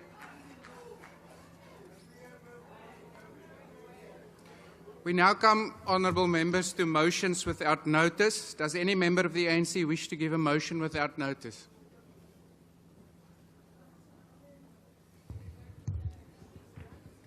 Honourable House Chair, the African National Congress moved without notice that the House notes with sadness the passing on of former Governor of the South African Reserve Bank and Labour and Finance Minister of Dr. Tito Mboweni on Saturday, 12 October 2024, at the age of 65, following a brief illness. Remembers that Dr. Mboweni was the Democratic South Africa's first Minister of Labour from 1994 to 1999 in the cabinet of founding President Nelson Mandela. Further remembers that he served as a governor of the South African Reserve Bank for the decade from 1999. Recalls that from 2018 to 2021, Dr. Mboweni served as Minister of Finance in the administration led by President Ramaphosa. Acknowledged that he was outstanding in the different strategic roles in the private sector and was a flag bearer in global forums for our economy and developing economies more broadly. Believes that as a country, we have lost a leader and a patriot who has served our nation as an activist, economic policy innovator, and champion of labor rights. Last, that the House conveys its deepest condolences to the family and friends of Dr. Mboweni. I thank you. Thank you. If there are no objections, I put the motion. No objections, agreed to. The DA? The Democratic Alliance moves without notice that the House condemns the ongoing unlawful imprisonment of 2 South African citizens, Mr. Frick Potgieter and Mr. Peter Huxham, in Equatorial Guinea since the 9th of February last year. Notes the formal opinion of the UN Working Group on Arbitrary Detentions issued on the 1st of July this year, which concluded that Mr. Potgieter and Mr. Huxham's arrest and ongoing detention in Equatorial Guinea is indeed arbitrary, illegal, and a gross violation of human rights, and that they should be released immediately. Reaffirms South Africa's commitment to international law and human rights, and supports efforts to ensure accountability for actions that violate these principles. Stands in support of the families of Mr. Potgieter and Mr. Huxham, who are suffering because of their loved ones' illegal detention, and calls on the South African authorities to facilitate the immediate release of Mr. Potgieter and Mr. Huxham. If there are no objections, I put the motion. No objections, agreed to. MK? Assalamu alaikum wa rahmatullahi wa barakatuh. I greet you in the universal greeting of peace. Honorable Speaker, I rise on behalf of Mkhonto Sizwe Party to move the following motion without notice, that this House notes with concern the recent surge in violent protests across South Africa, where essential services and public infrastructure have been severely disrupted, recognizes that these protests stem from community frustrations over service delivery failures, unemployment, and inequality, highlighting the urgent need for effective governance and public service improvement. Further, notes that while efforts have been made to bring stability through cooperative governance, there remain significant challenges in addressing the core demands of the people, particularly in underserved and marginalized communities. I so move. If there are no objections, I put the motion. No objections, agreed to. The EFF. Thank you very much, House Chair. I rise on behalf of the Economic Freedom Fighters for the House to note that the newly elected mayor of the city of Tshwane, Dr. Nasipa Moya, on Sunday, 13th of October 2024, appointed members of the mayoral committee. Notes that the newly appointed committee includes the EFF Tshwane Regional Chairperson and Councillor Fighter Obakeng Ramabudu, and Regional Secretary and the Councillor Tseko Fatso Blessing Mashabela as MMCs responsible for agriculture and environment and health respectively. Calls on MMCs to restore service delivery to all people of Capital City without discrimination, exercise maximum discipline and accountability to all the people of Tshwane, and stabilize service delivery and the finances of the city. Calls on the mayor and the mayoral committee to give special attention to townships to have been deliberately neglected, ensure the eradication of illegal dumping sites, deploy additional metropolitan police, and ensure constant reporting on service delivery. Wishes the newly appointed MMCs well in their new responsibilities to serve the people of Tshwane. I so move.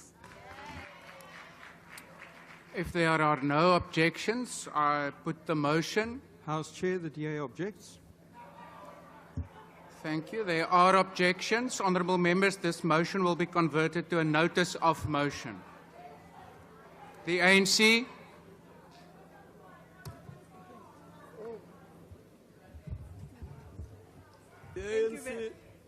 Thank you very much, Honourable House Chair.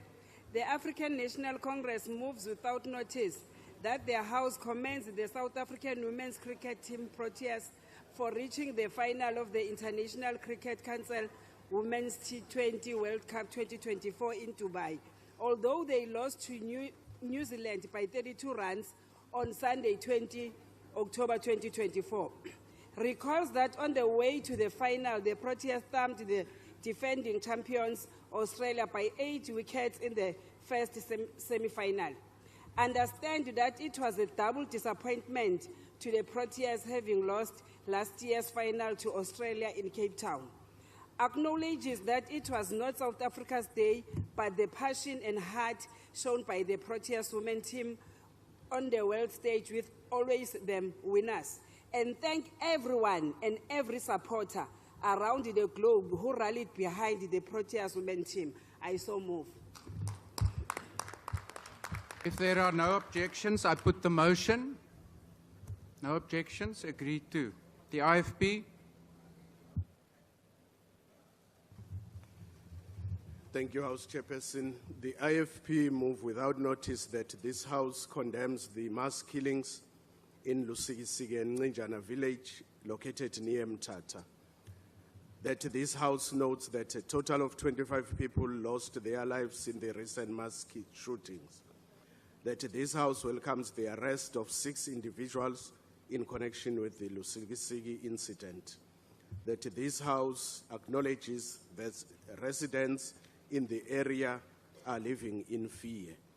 Lastly, that this House calls on the SAPS and other law enforcement agencies to act swiftly in the sentencing of those involved and restoring the rule of law in the area. I so move. If there are no objections, I put the motion. No objections, agreed to. The PA.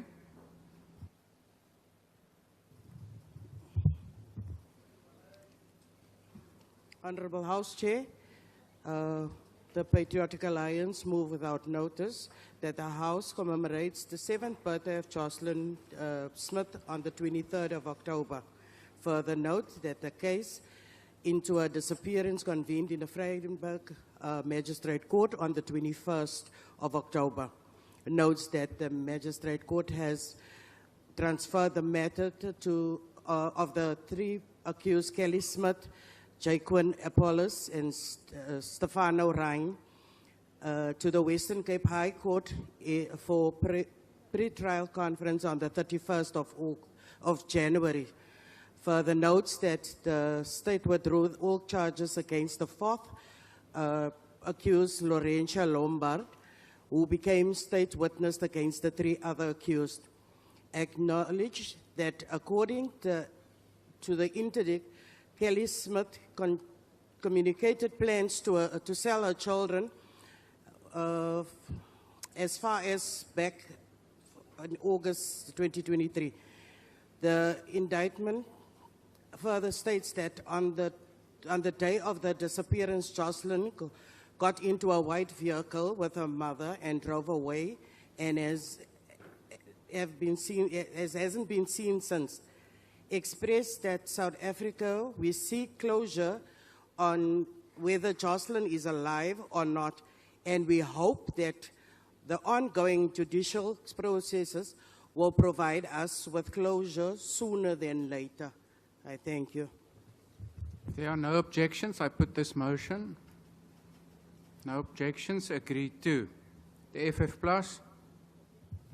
Thank you, House Chairperson. I hereby move on behalf of a Freedom Front Plus that the House notes that publisher Lux Verby released a book written by the actor, entrepreneur and writer Heike Berg titled Groep vir meer om succesvol te lewe. Further notes that this book is currently a huge success in South Africa Understand that he has also written previous books that includes titles like My Story van Hoop, Ultimate Survivor, and My Strijd met HDHD, Die Onsigbare Oorlog. Further understands that this newest book, within 2 weeks after the launch, has reached the #1 position of a top seller in South Africa. Realizes that he wrote this book to help South Africans to have a dream and vision for their lives. Acknowledges that this book was launched at a glamorous function held on Friday, the 11th of October 2024 at the Klein Theater in Pretoria, and further acknowledges that according to Mr. Berg, he was overwhelmed by the public response to his book and that he thanked his wife, friends, family, and his publicity team for the support and vision for the book. We resolve that this House congratulates him for his achievement. I so move. Thank you, House Chair. If there are no objections, I put this motion. No objections, agreed to. Action essay.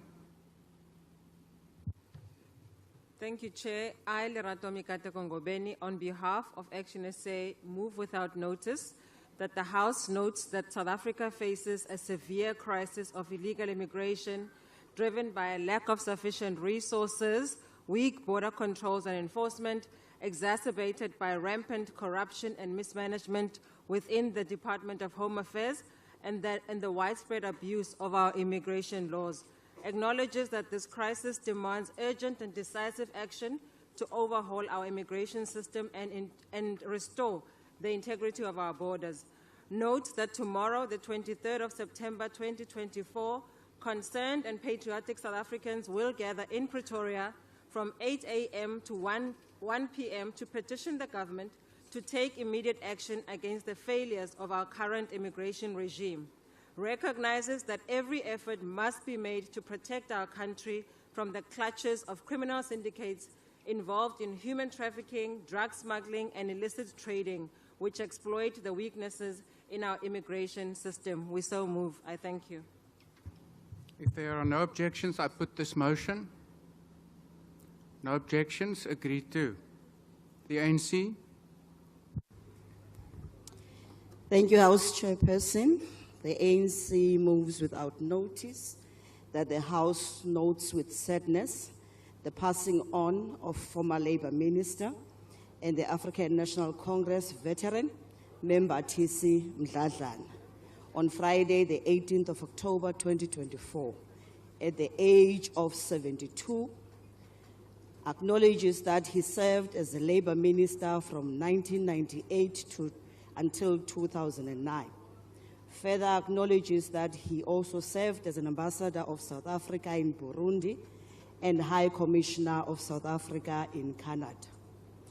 Recalls that he was the founding president of the South African Democratic Teachers Union, SADTU, a position he held between 1990 and 1994.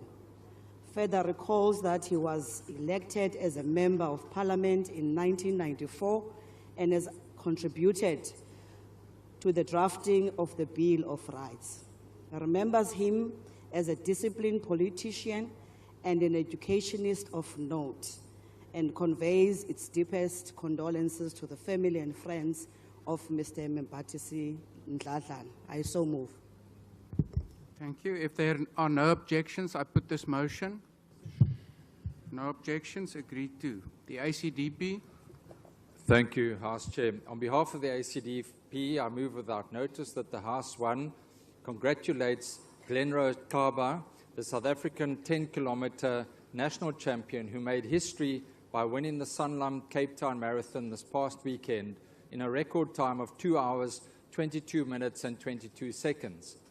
Notes that what makes this achievement even more remarkable is that Ms. Kaba was participating in her very first marathon. Notes further that she became only the second South African to ever win this marathon, and in so doing broke both the South African national marathon record as well as the course record, cementing her place as South Africa's new long-distance star. Also congratulates world-class runners Ethiopian Mara Dibaba Hursa and Kenyan Paskela Chepkogi, who came second and third respectively. I so move. If there are no objections, I put this motion. No objections, agreed to. The DA.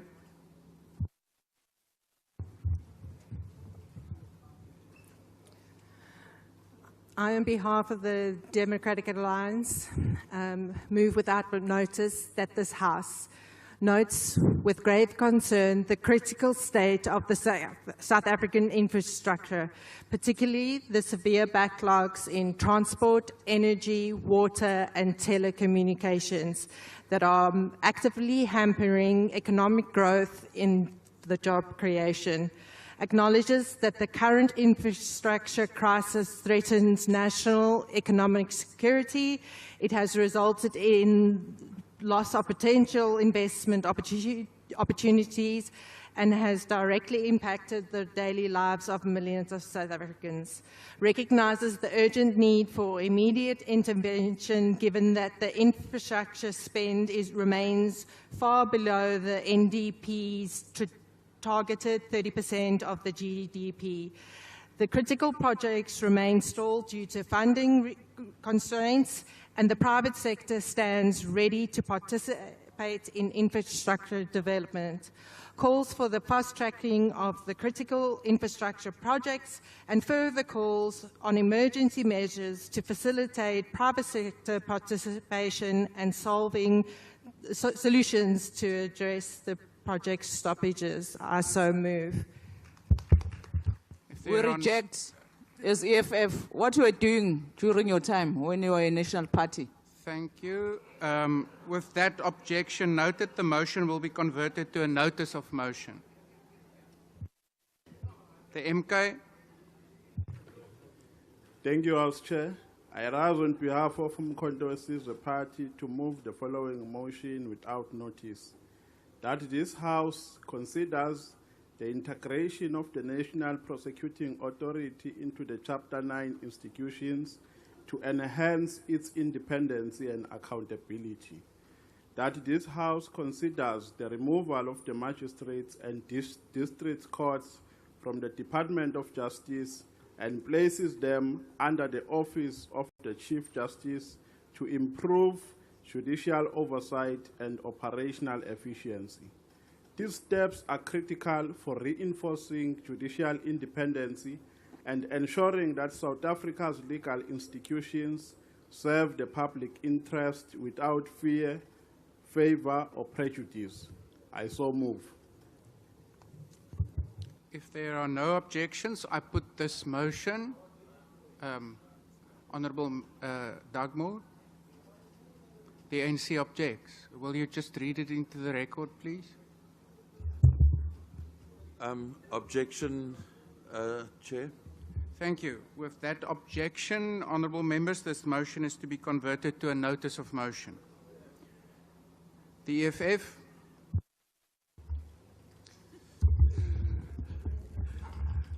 Thank you, Chairperson. I rise on behalf of the economic freedom fighters to move without notice for the House to note that the genocidal and racist apartheid state of Israel in its war crimes, more than 70 years of illegal occupation and over a year of genocide in Gaza, has killed Hamas leader Yahya al-Sinwar, a revolutionary, fearless and defiant figure. Condemned the killing of leader Sinwar, chairman of the Hamas Political Bureau, who died fighting a just and necessary war. Acknowledge that the killing of Palestinians who are fighting for their self-determination, their right to exist as human beings with dignity, is a cause worthy to die for, than to live under dehumanizing conditions. For this, Hamas leader Sinwar died for a worthy cause. Recognize that until the very end, there was no fear in Sinwar's eyes as he faced death. Send revolutionary condolences to the people of Palestine, the leadership of Hamas, including the highest decision-making body, the Shura Council, and reaffirm our unwavering solidarity. I so move. If there are no objections, I put the motion. The ACDP objects. The DA objects. Thank you. With those objections noted, this motion is to be converted as a notice to a notice of motion. The UDM.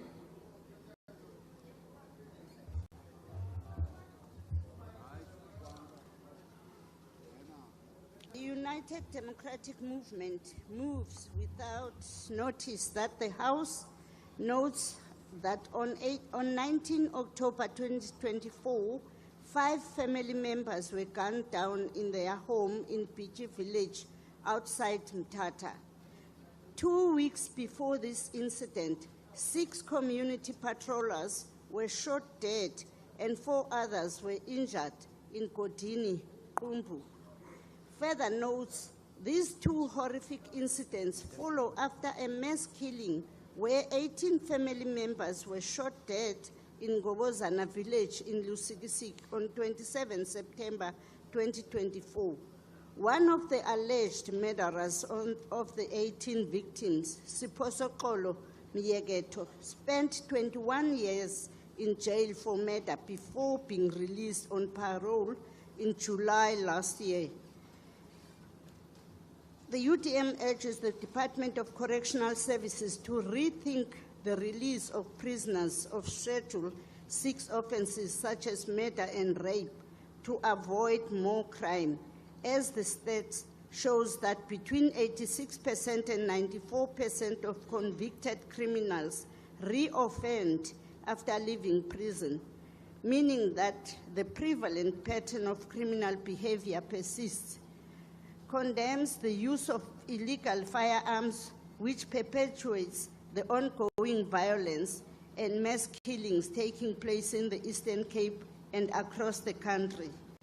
Calls on the relevant authorities, including the South African Police Services, to urgently step up its efforts to investigate and bring the perpetrators who are still at large to justice and ensure that those who have been arrested face harsh prison sentences.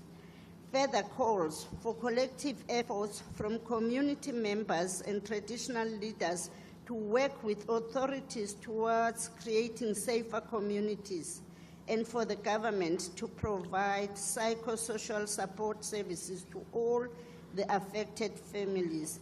I so move. Thank you. If there are no objections, I put this motion.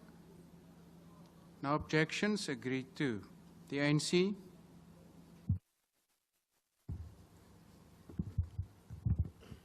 Thank you very much, House Chair. I, Khaolatle Khabo, on behalf of the African National Congress, move without notice that the House note the Proteas legend A.B. de Villiers has been inducted into the International Cricket Council Hall of Fame on Wednesday, 16 October 2024. The House must remember that de Villiers enjoyed distinguished international career as he hit 47 international centuries across 144 tests, including 228 one-day internationals, including 78 T20s. The House must further note that, in fact, the House must further remember that he topped the International Cricket Council player rating test, where he blended extinguishedly a stroke player with resolute defense at times. The House must further note that and recall that he also went onto the top rankings into the one-day international format, where his athleticism, explosiveness, including ingenuity, earned him an affectionate name of Mr. 360 amongst the global fans. The House must further note that and acknowledge that the ICC statement about de Villiers that said he was an innovative stroke maker with an eye for the spectacular, as well as the excelling in the testy T20s cricket, and records the fastest 50 century, including 150 in the one-day cricket, to earn a reputation of being one of the most feared destructive batters in the history of the game. And the House must further congratulate A.B. de Villiers on his recognition by the ICC. I so move. Thank you. Thank you. If there are no objections, I put the motion. No objections, agreed to. Rise Mzansi. Mtramwaistul Nakens. Mtramwaistul, I rise this afternoon for this House to recognize the excellent work done by 29-year-old South African cricketer and fast bowler, Mr. Kagiso Rabada. In that one, he has achieved this 300th test wicket in a test match that's currently underway against Bangladesh. 2, he is the 39th bowler in the world to reach 300 test wickets. 3, Mr. Rabada is considered the most lethal test cricketer of our time. He has achieved this feat of 300 test wickets from 11,817 balls bowled with a strike rate of 39.2. He is the only bowler in the entire world. He is the only bowler to have reached this milestone of 300 wickets in under 12,000 balls bowled. Therefore, resolves that as Parliament, we send a formal message of congratulations to Mr. Kagiso Rabada for reaching 300 test wickets in under 12,000 balls bowled. I so move on behalf of Rise Mzansi. Thank you, Honourable Garner. As someone, and I know you believe only test cricket is real cricket, so I was waiting for you to object to the A.B. de Villiers one. But nonetheless, I put this motion. Are there any objections? No objections. This motion is then agreed to. Bosa?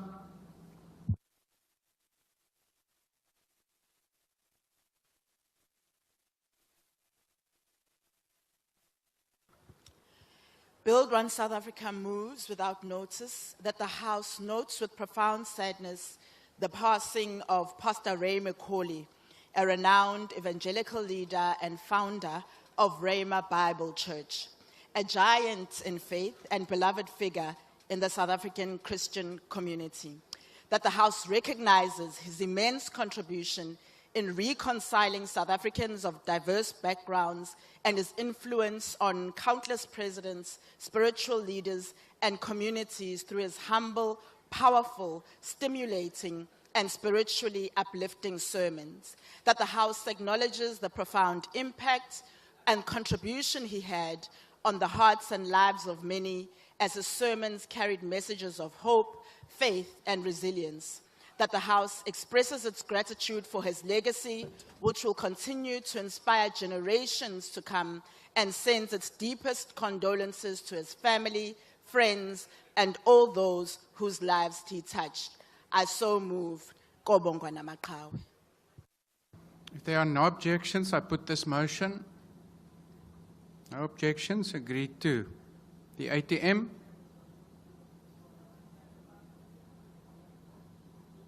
Not present. The ANC? Thank you, House Chair. The African National Congress moves without notice that the House notes with sadness the passing on the veteran South African gospel artist Solomon Molokwani, popularly known as Soli Moholo, on Wednesday, 2nd October 2024 at the age of 65. Understands that the award-winning music icon has been in hospital for several weeks after falling ill while on a music tour in Botswana last month.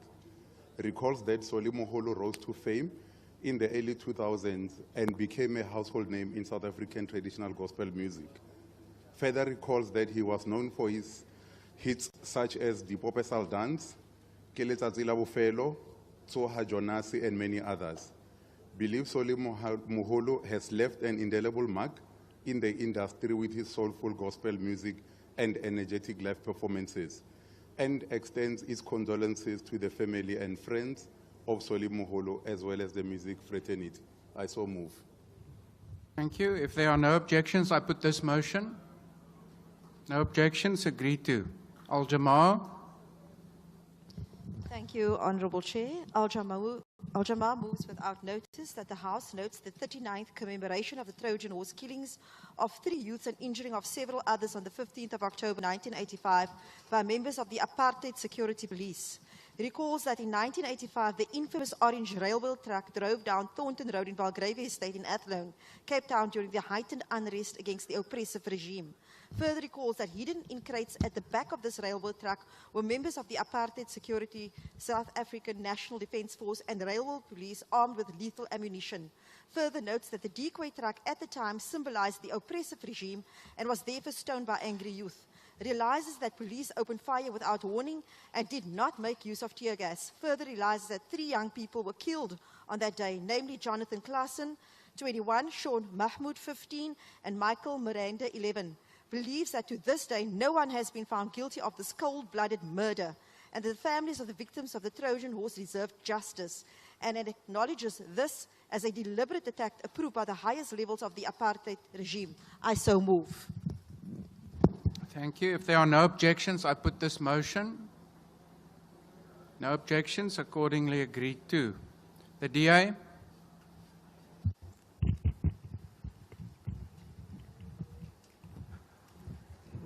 Thank you, Chair.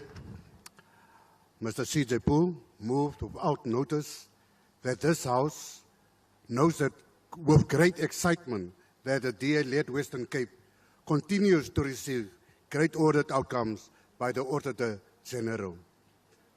Further notes that DA-led governments are able to produce excellent quality financial statements free of material misstatements.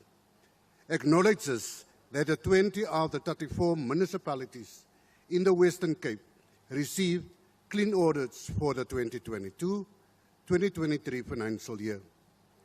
Congratulates the City of Cape Town on being the only metropolitan municipality in South Africa to receive a clean audit. Recognizes and congratulates the Beto and Oudtshoorn local municipalities for achieving clean audits, and further acknowledge that the DA is indeed a party of good governance. I so move. If there are no objections, I put this motion. Aye, we object to this thing. Thank you. Aljamaar objects. Thank you. With those objections, Your from expensive the tie is misleading you. EFF objects, Chair. MK, We this have no motion business is of to be Cape Town converted to a notice of motion. There are multiple objections, not just one. There are multiple objections. Thank you. The ANC's objection is also noted. Aljamaar as well, please note, Chair. Aljamaar's noted. The NCC.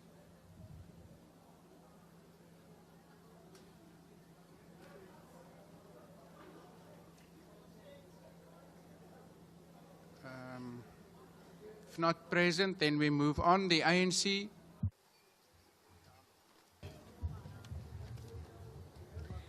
House Chair, the African National Congress moves without notice that the House notes that the University of Fort Hare in the Eastern Cape has become the first higher education institution on the African continent to be added to the prestigious list of UNESCO World Heritage Sites.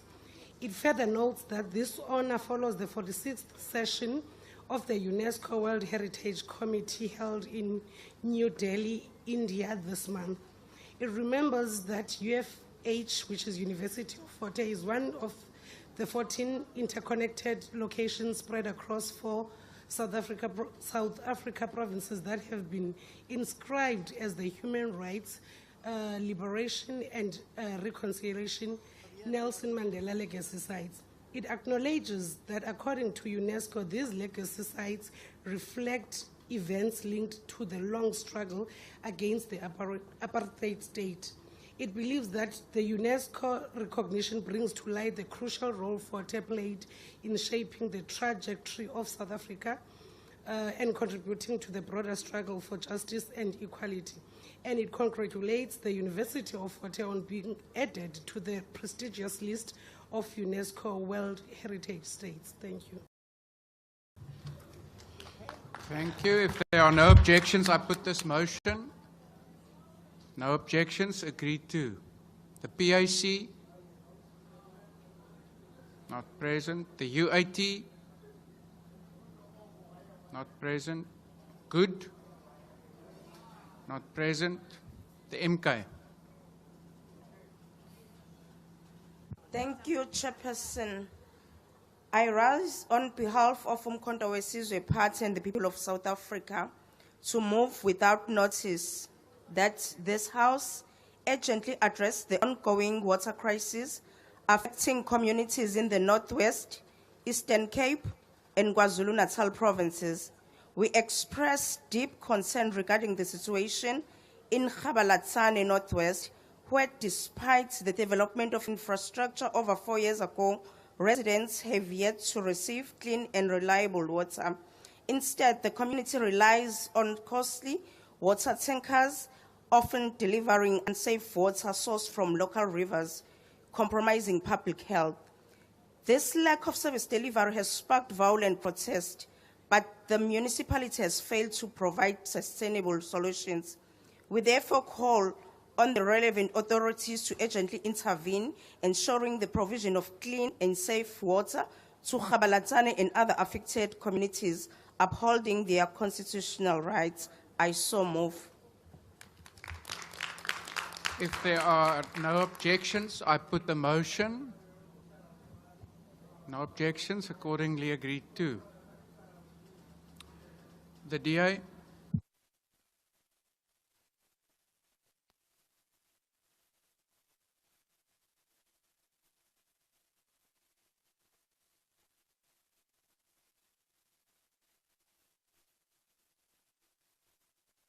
Is there a motion from the DA? House Chair, we're just waiting for the mic.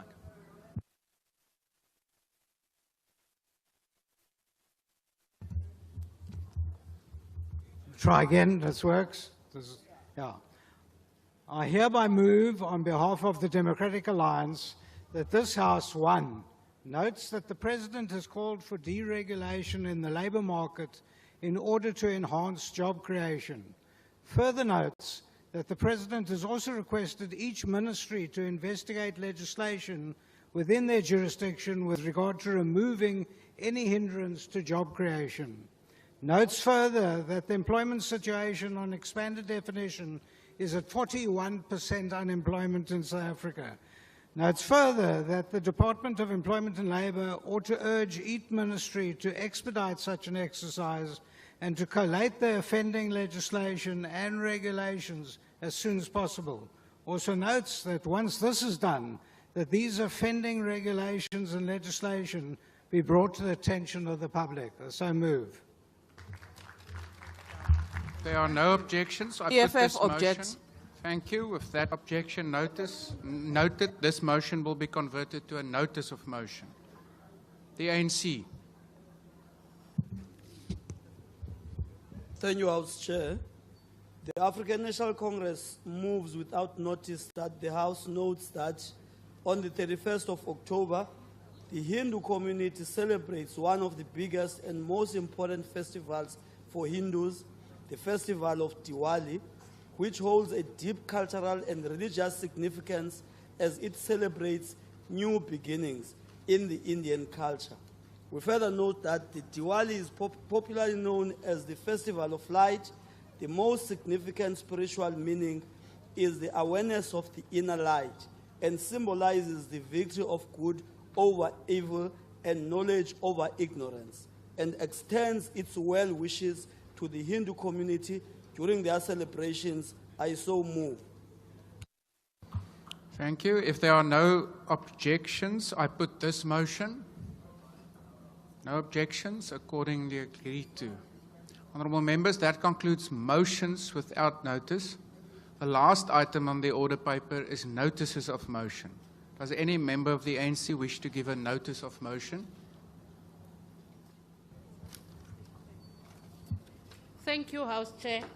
I hereby move on behalf of the African National Congress that the House at its next sitting must debate the urgent need for a response to the escalation increase in drug trafficking into South Africa. I thank you.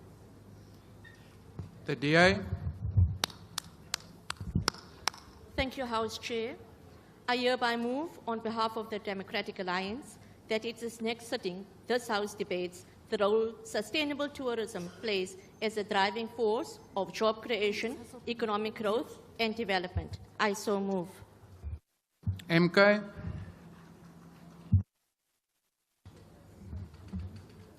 House Chair, on behalf of the MK Party, I shall move at the next sitting of this House that the House notes the financial decline of Transnet and that the last audit outcomes for Transnet shows an organization that is on a free fall, and that the turnaround strategy for Transnet should not only address operational challenges and capital structure, but we require government to review its overall strategy on Transnet and other SOEs. The EFF. House Chair, I rise on behalf of the EFF that the House in its sitting consider and discusses the scourge of corruption with impunity within the Free State provincial government, with accusation flying left, right, and centre, with counter-accusations of factions of ANC leaders. Ha eni pula ya manyala, hoa pula ya matlopo province ya Free State. I so move. The ANC. Thank you, House Chair. I hereby move on behalf of the African National Congress that the House at its next sitting must debate the deployment of capable and well-trained technical response team at station and district identified as high crime areas to improve police visibility and crime fighting efforts. I thank you. The IFP. Thank you, House Chair.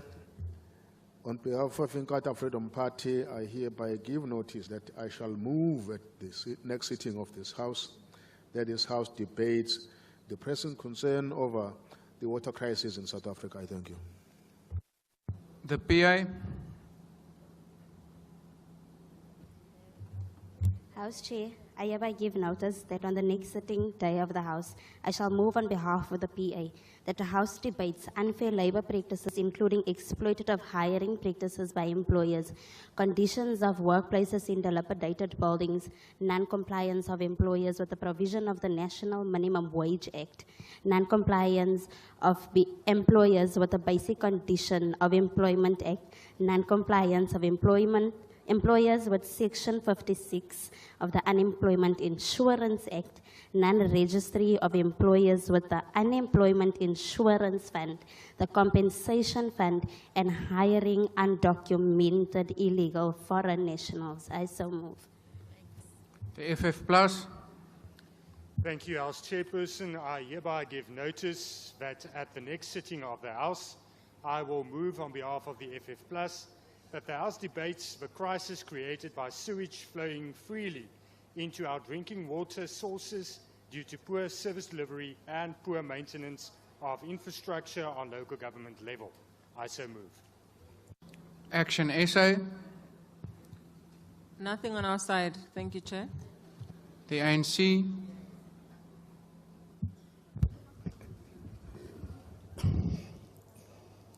Thanks, Chair. I hereby move on behalf of the African National Congress that the House at its next sitting must debate the intensification of the fight against cyberbullying and fake news, promoting mindful use of social media. The ICDP. Thank you, Honorable House Chairperson. I move on behalf of the African Christian Democratic Party that this House debates at its next sitting the important role of concessional financing as an effective tool in supporting industrialization within South Africa and the continent. I so move. The DA. Thank you very much, House Chair. House Chair, I hereby move on behalf of the Democratic Alliance that at its next sitting, this House debates the role of education funding and curriculum reform in job creation and economic development, making higher education as a stronger enabler to reduce unemployment in South Africa. I so move. The MK. On behalf of MK Party, I rise to highlight the distressing reality that 41 of South Africa's 257 municipalities are currently under administration, with the majority of these failures affecting blacks and marginalized communities. These citizens face severe challenges due to poor service delivery, lack of access to essential services like water and electricity, and deteriorating infrastructure. I therefore move that this House condemns the decline in municipal performance that continues to harm vulnerable communities, urges immediate intervention to restore essential services in these areas, calls call for a comprehensive review to municipal leadership, financial management, and strategies to improve governance, with a specific focus on addressing the needs of historical disadvantaged communities. I so move. The EFF.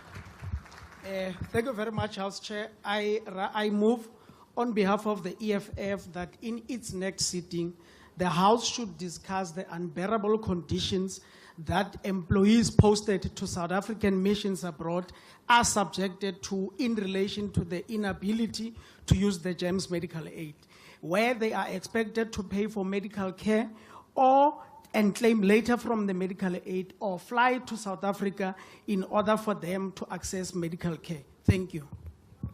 The UDM. Mhlali ngaphambili kaniqale nilungisele imibhobho yothetha man kuba lento ngosingofumba batha ngenxa yeziqanaqwana zezinto iyasisolisa. The United Democratic Movement moves that at its next sitting the House discusses the need to develop robust monitoring and evaluation mechanisms at local government level in order to ensure effective service delivery, improve transparency and accountability. As so moved. The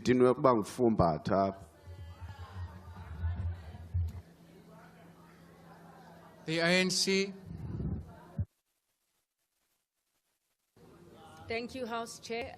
I hereby move on behalf of the African National Congress that the House at its next sitting must debate enhancing e-government and digital services to make government services accessible, interoperable and efficient. Thank you. Rise Mzansi. I rise, Chairperson Akens, I rise that at this next sitting, the House debate the proliferation of illegal guns, and these guns that are either lost or stolen from the state that are used to terrorize communities and commit other acts of crime, and for this House to advance measures to remove these illegal guns from the hands of criminals. I so move. Thank you very much. Bosa.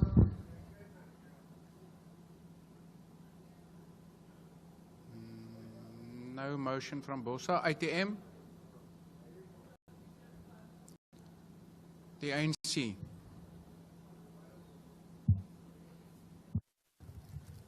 Thank you, Madam Speaker. A motion from ANC Social Development. I hereby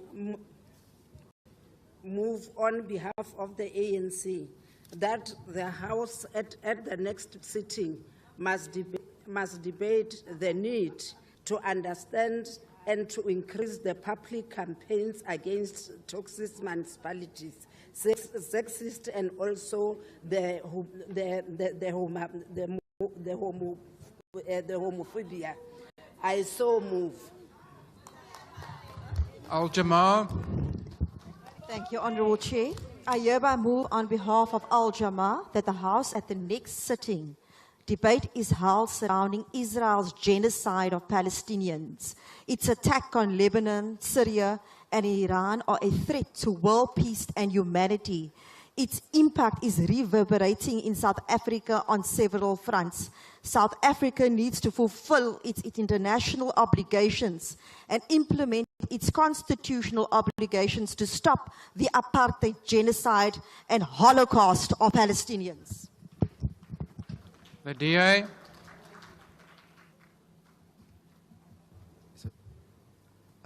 Thank you, Honourable Chairperson. I hereby move on behalf of the Democratic Alliance that in its next sitting, this House debates how South Africa can leverage on scientific research and technological innovation to improve the economy and create jobs. I so move. The NCC. Not present. The ANC. Thank you, Chair. I hereby move on behalf of the ANC. Honourable Member, will you maybe just, just come closer to the mic, please. Thank you, Chair.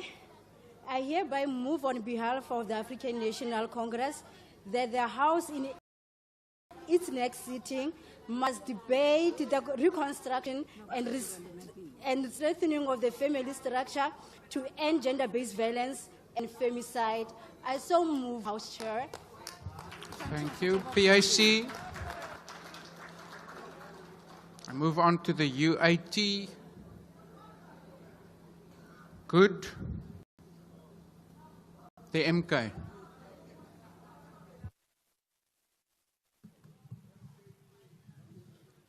Chair, I rise on behalf of Umkhonto Wesizwe and the people of South Africa. I shall move that at the next sitting of this House, that this House debates the concerns regarding the NPA's decision on Phala case, whereas the NPA has chosen not to prosecute anyone in the Phala case, despite serious allegations of undeclared foreign currency, abduction, torture of workers, and the use of state resources to track suspects. And whereas the decision by Advocate Mukali Ivitenga has raised concerns about transparency and the integrity of the justice system. Therefore, this House expresses deep concern over the NPA's lack of transparency and in the Phala decision and demands full explanation. 2, calls on the NPA to reconsider its decision and uphold the justice and restore public trust. 3, urges an independent review to address the concerns of selective justice and maintain confidence in the legal institution. I so move.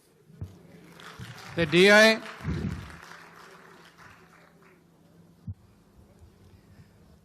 I hereby move on behalf of the Democratic Alliance that at the next sitting this House debates how state-owned enterprises, particularly Eskom, continue to pose a significant financial risk to South Africa's economy, noting that Eskom's debt burden has exceeded 400 billion, placing unprecedented strain on the national fiscus, and further notes that a critical issue of escalating municipal debt to Eskom, which has surpassed 63 billion, compounding the utility's financial distress and threatening the sustainability of the power utility. I so move. The ANC. Chairperson, what must we debate on the next sitting? We didn't hear what she was saying. Want to object properly? You can object during the debate. Thank you, Honourable Member. The ANC. No, thank you, Chair. I hereby move on behalf of the ANC that the House in its next sitting must debate fostering development of new and existing industry, increase patent development and strengthen local innovation system, including green energy technologies. I so move. Thank you. Thank you. Honourable members, the request is that members stand and wait for the chair and the mace to leave the chamber. That concludes the business of the day and the House is adjourned.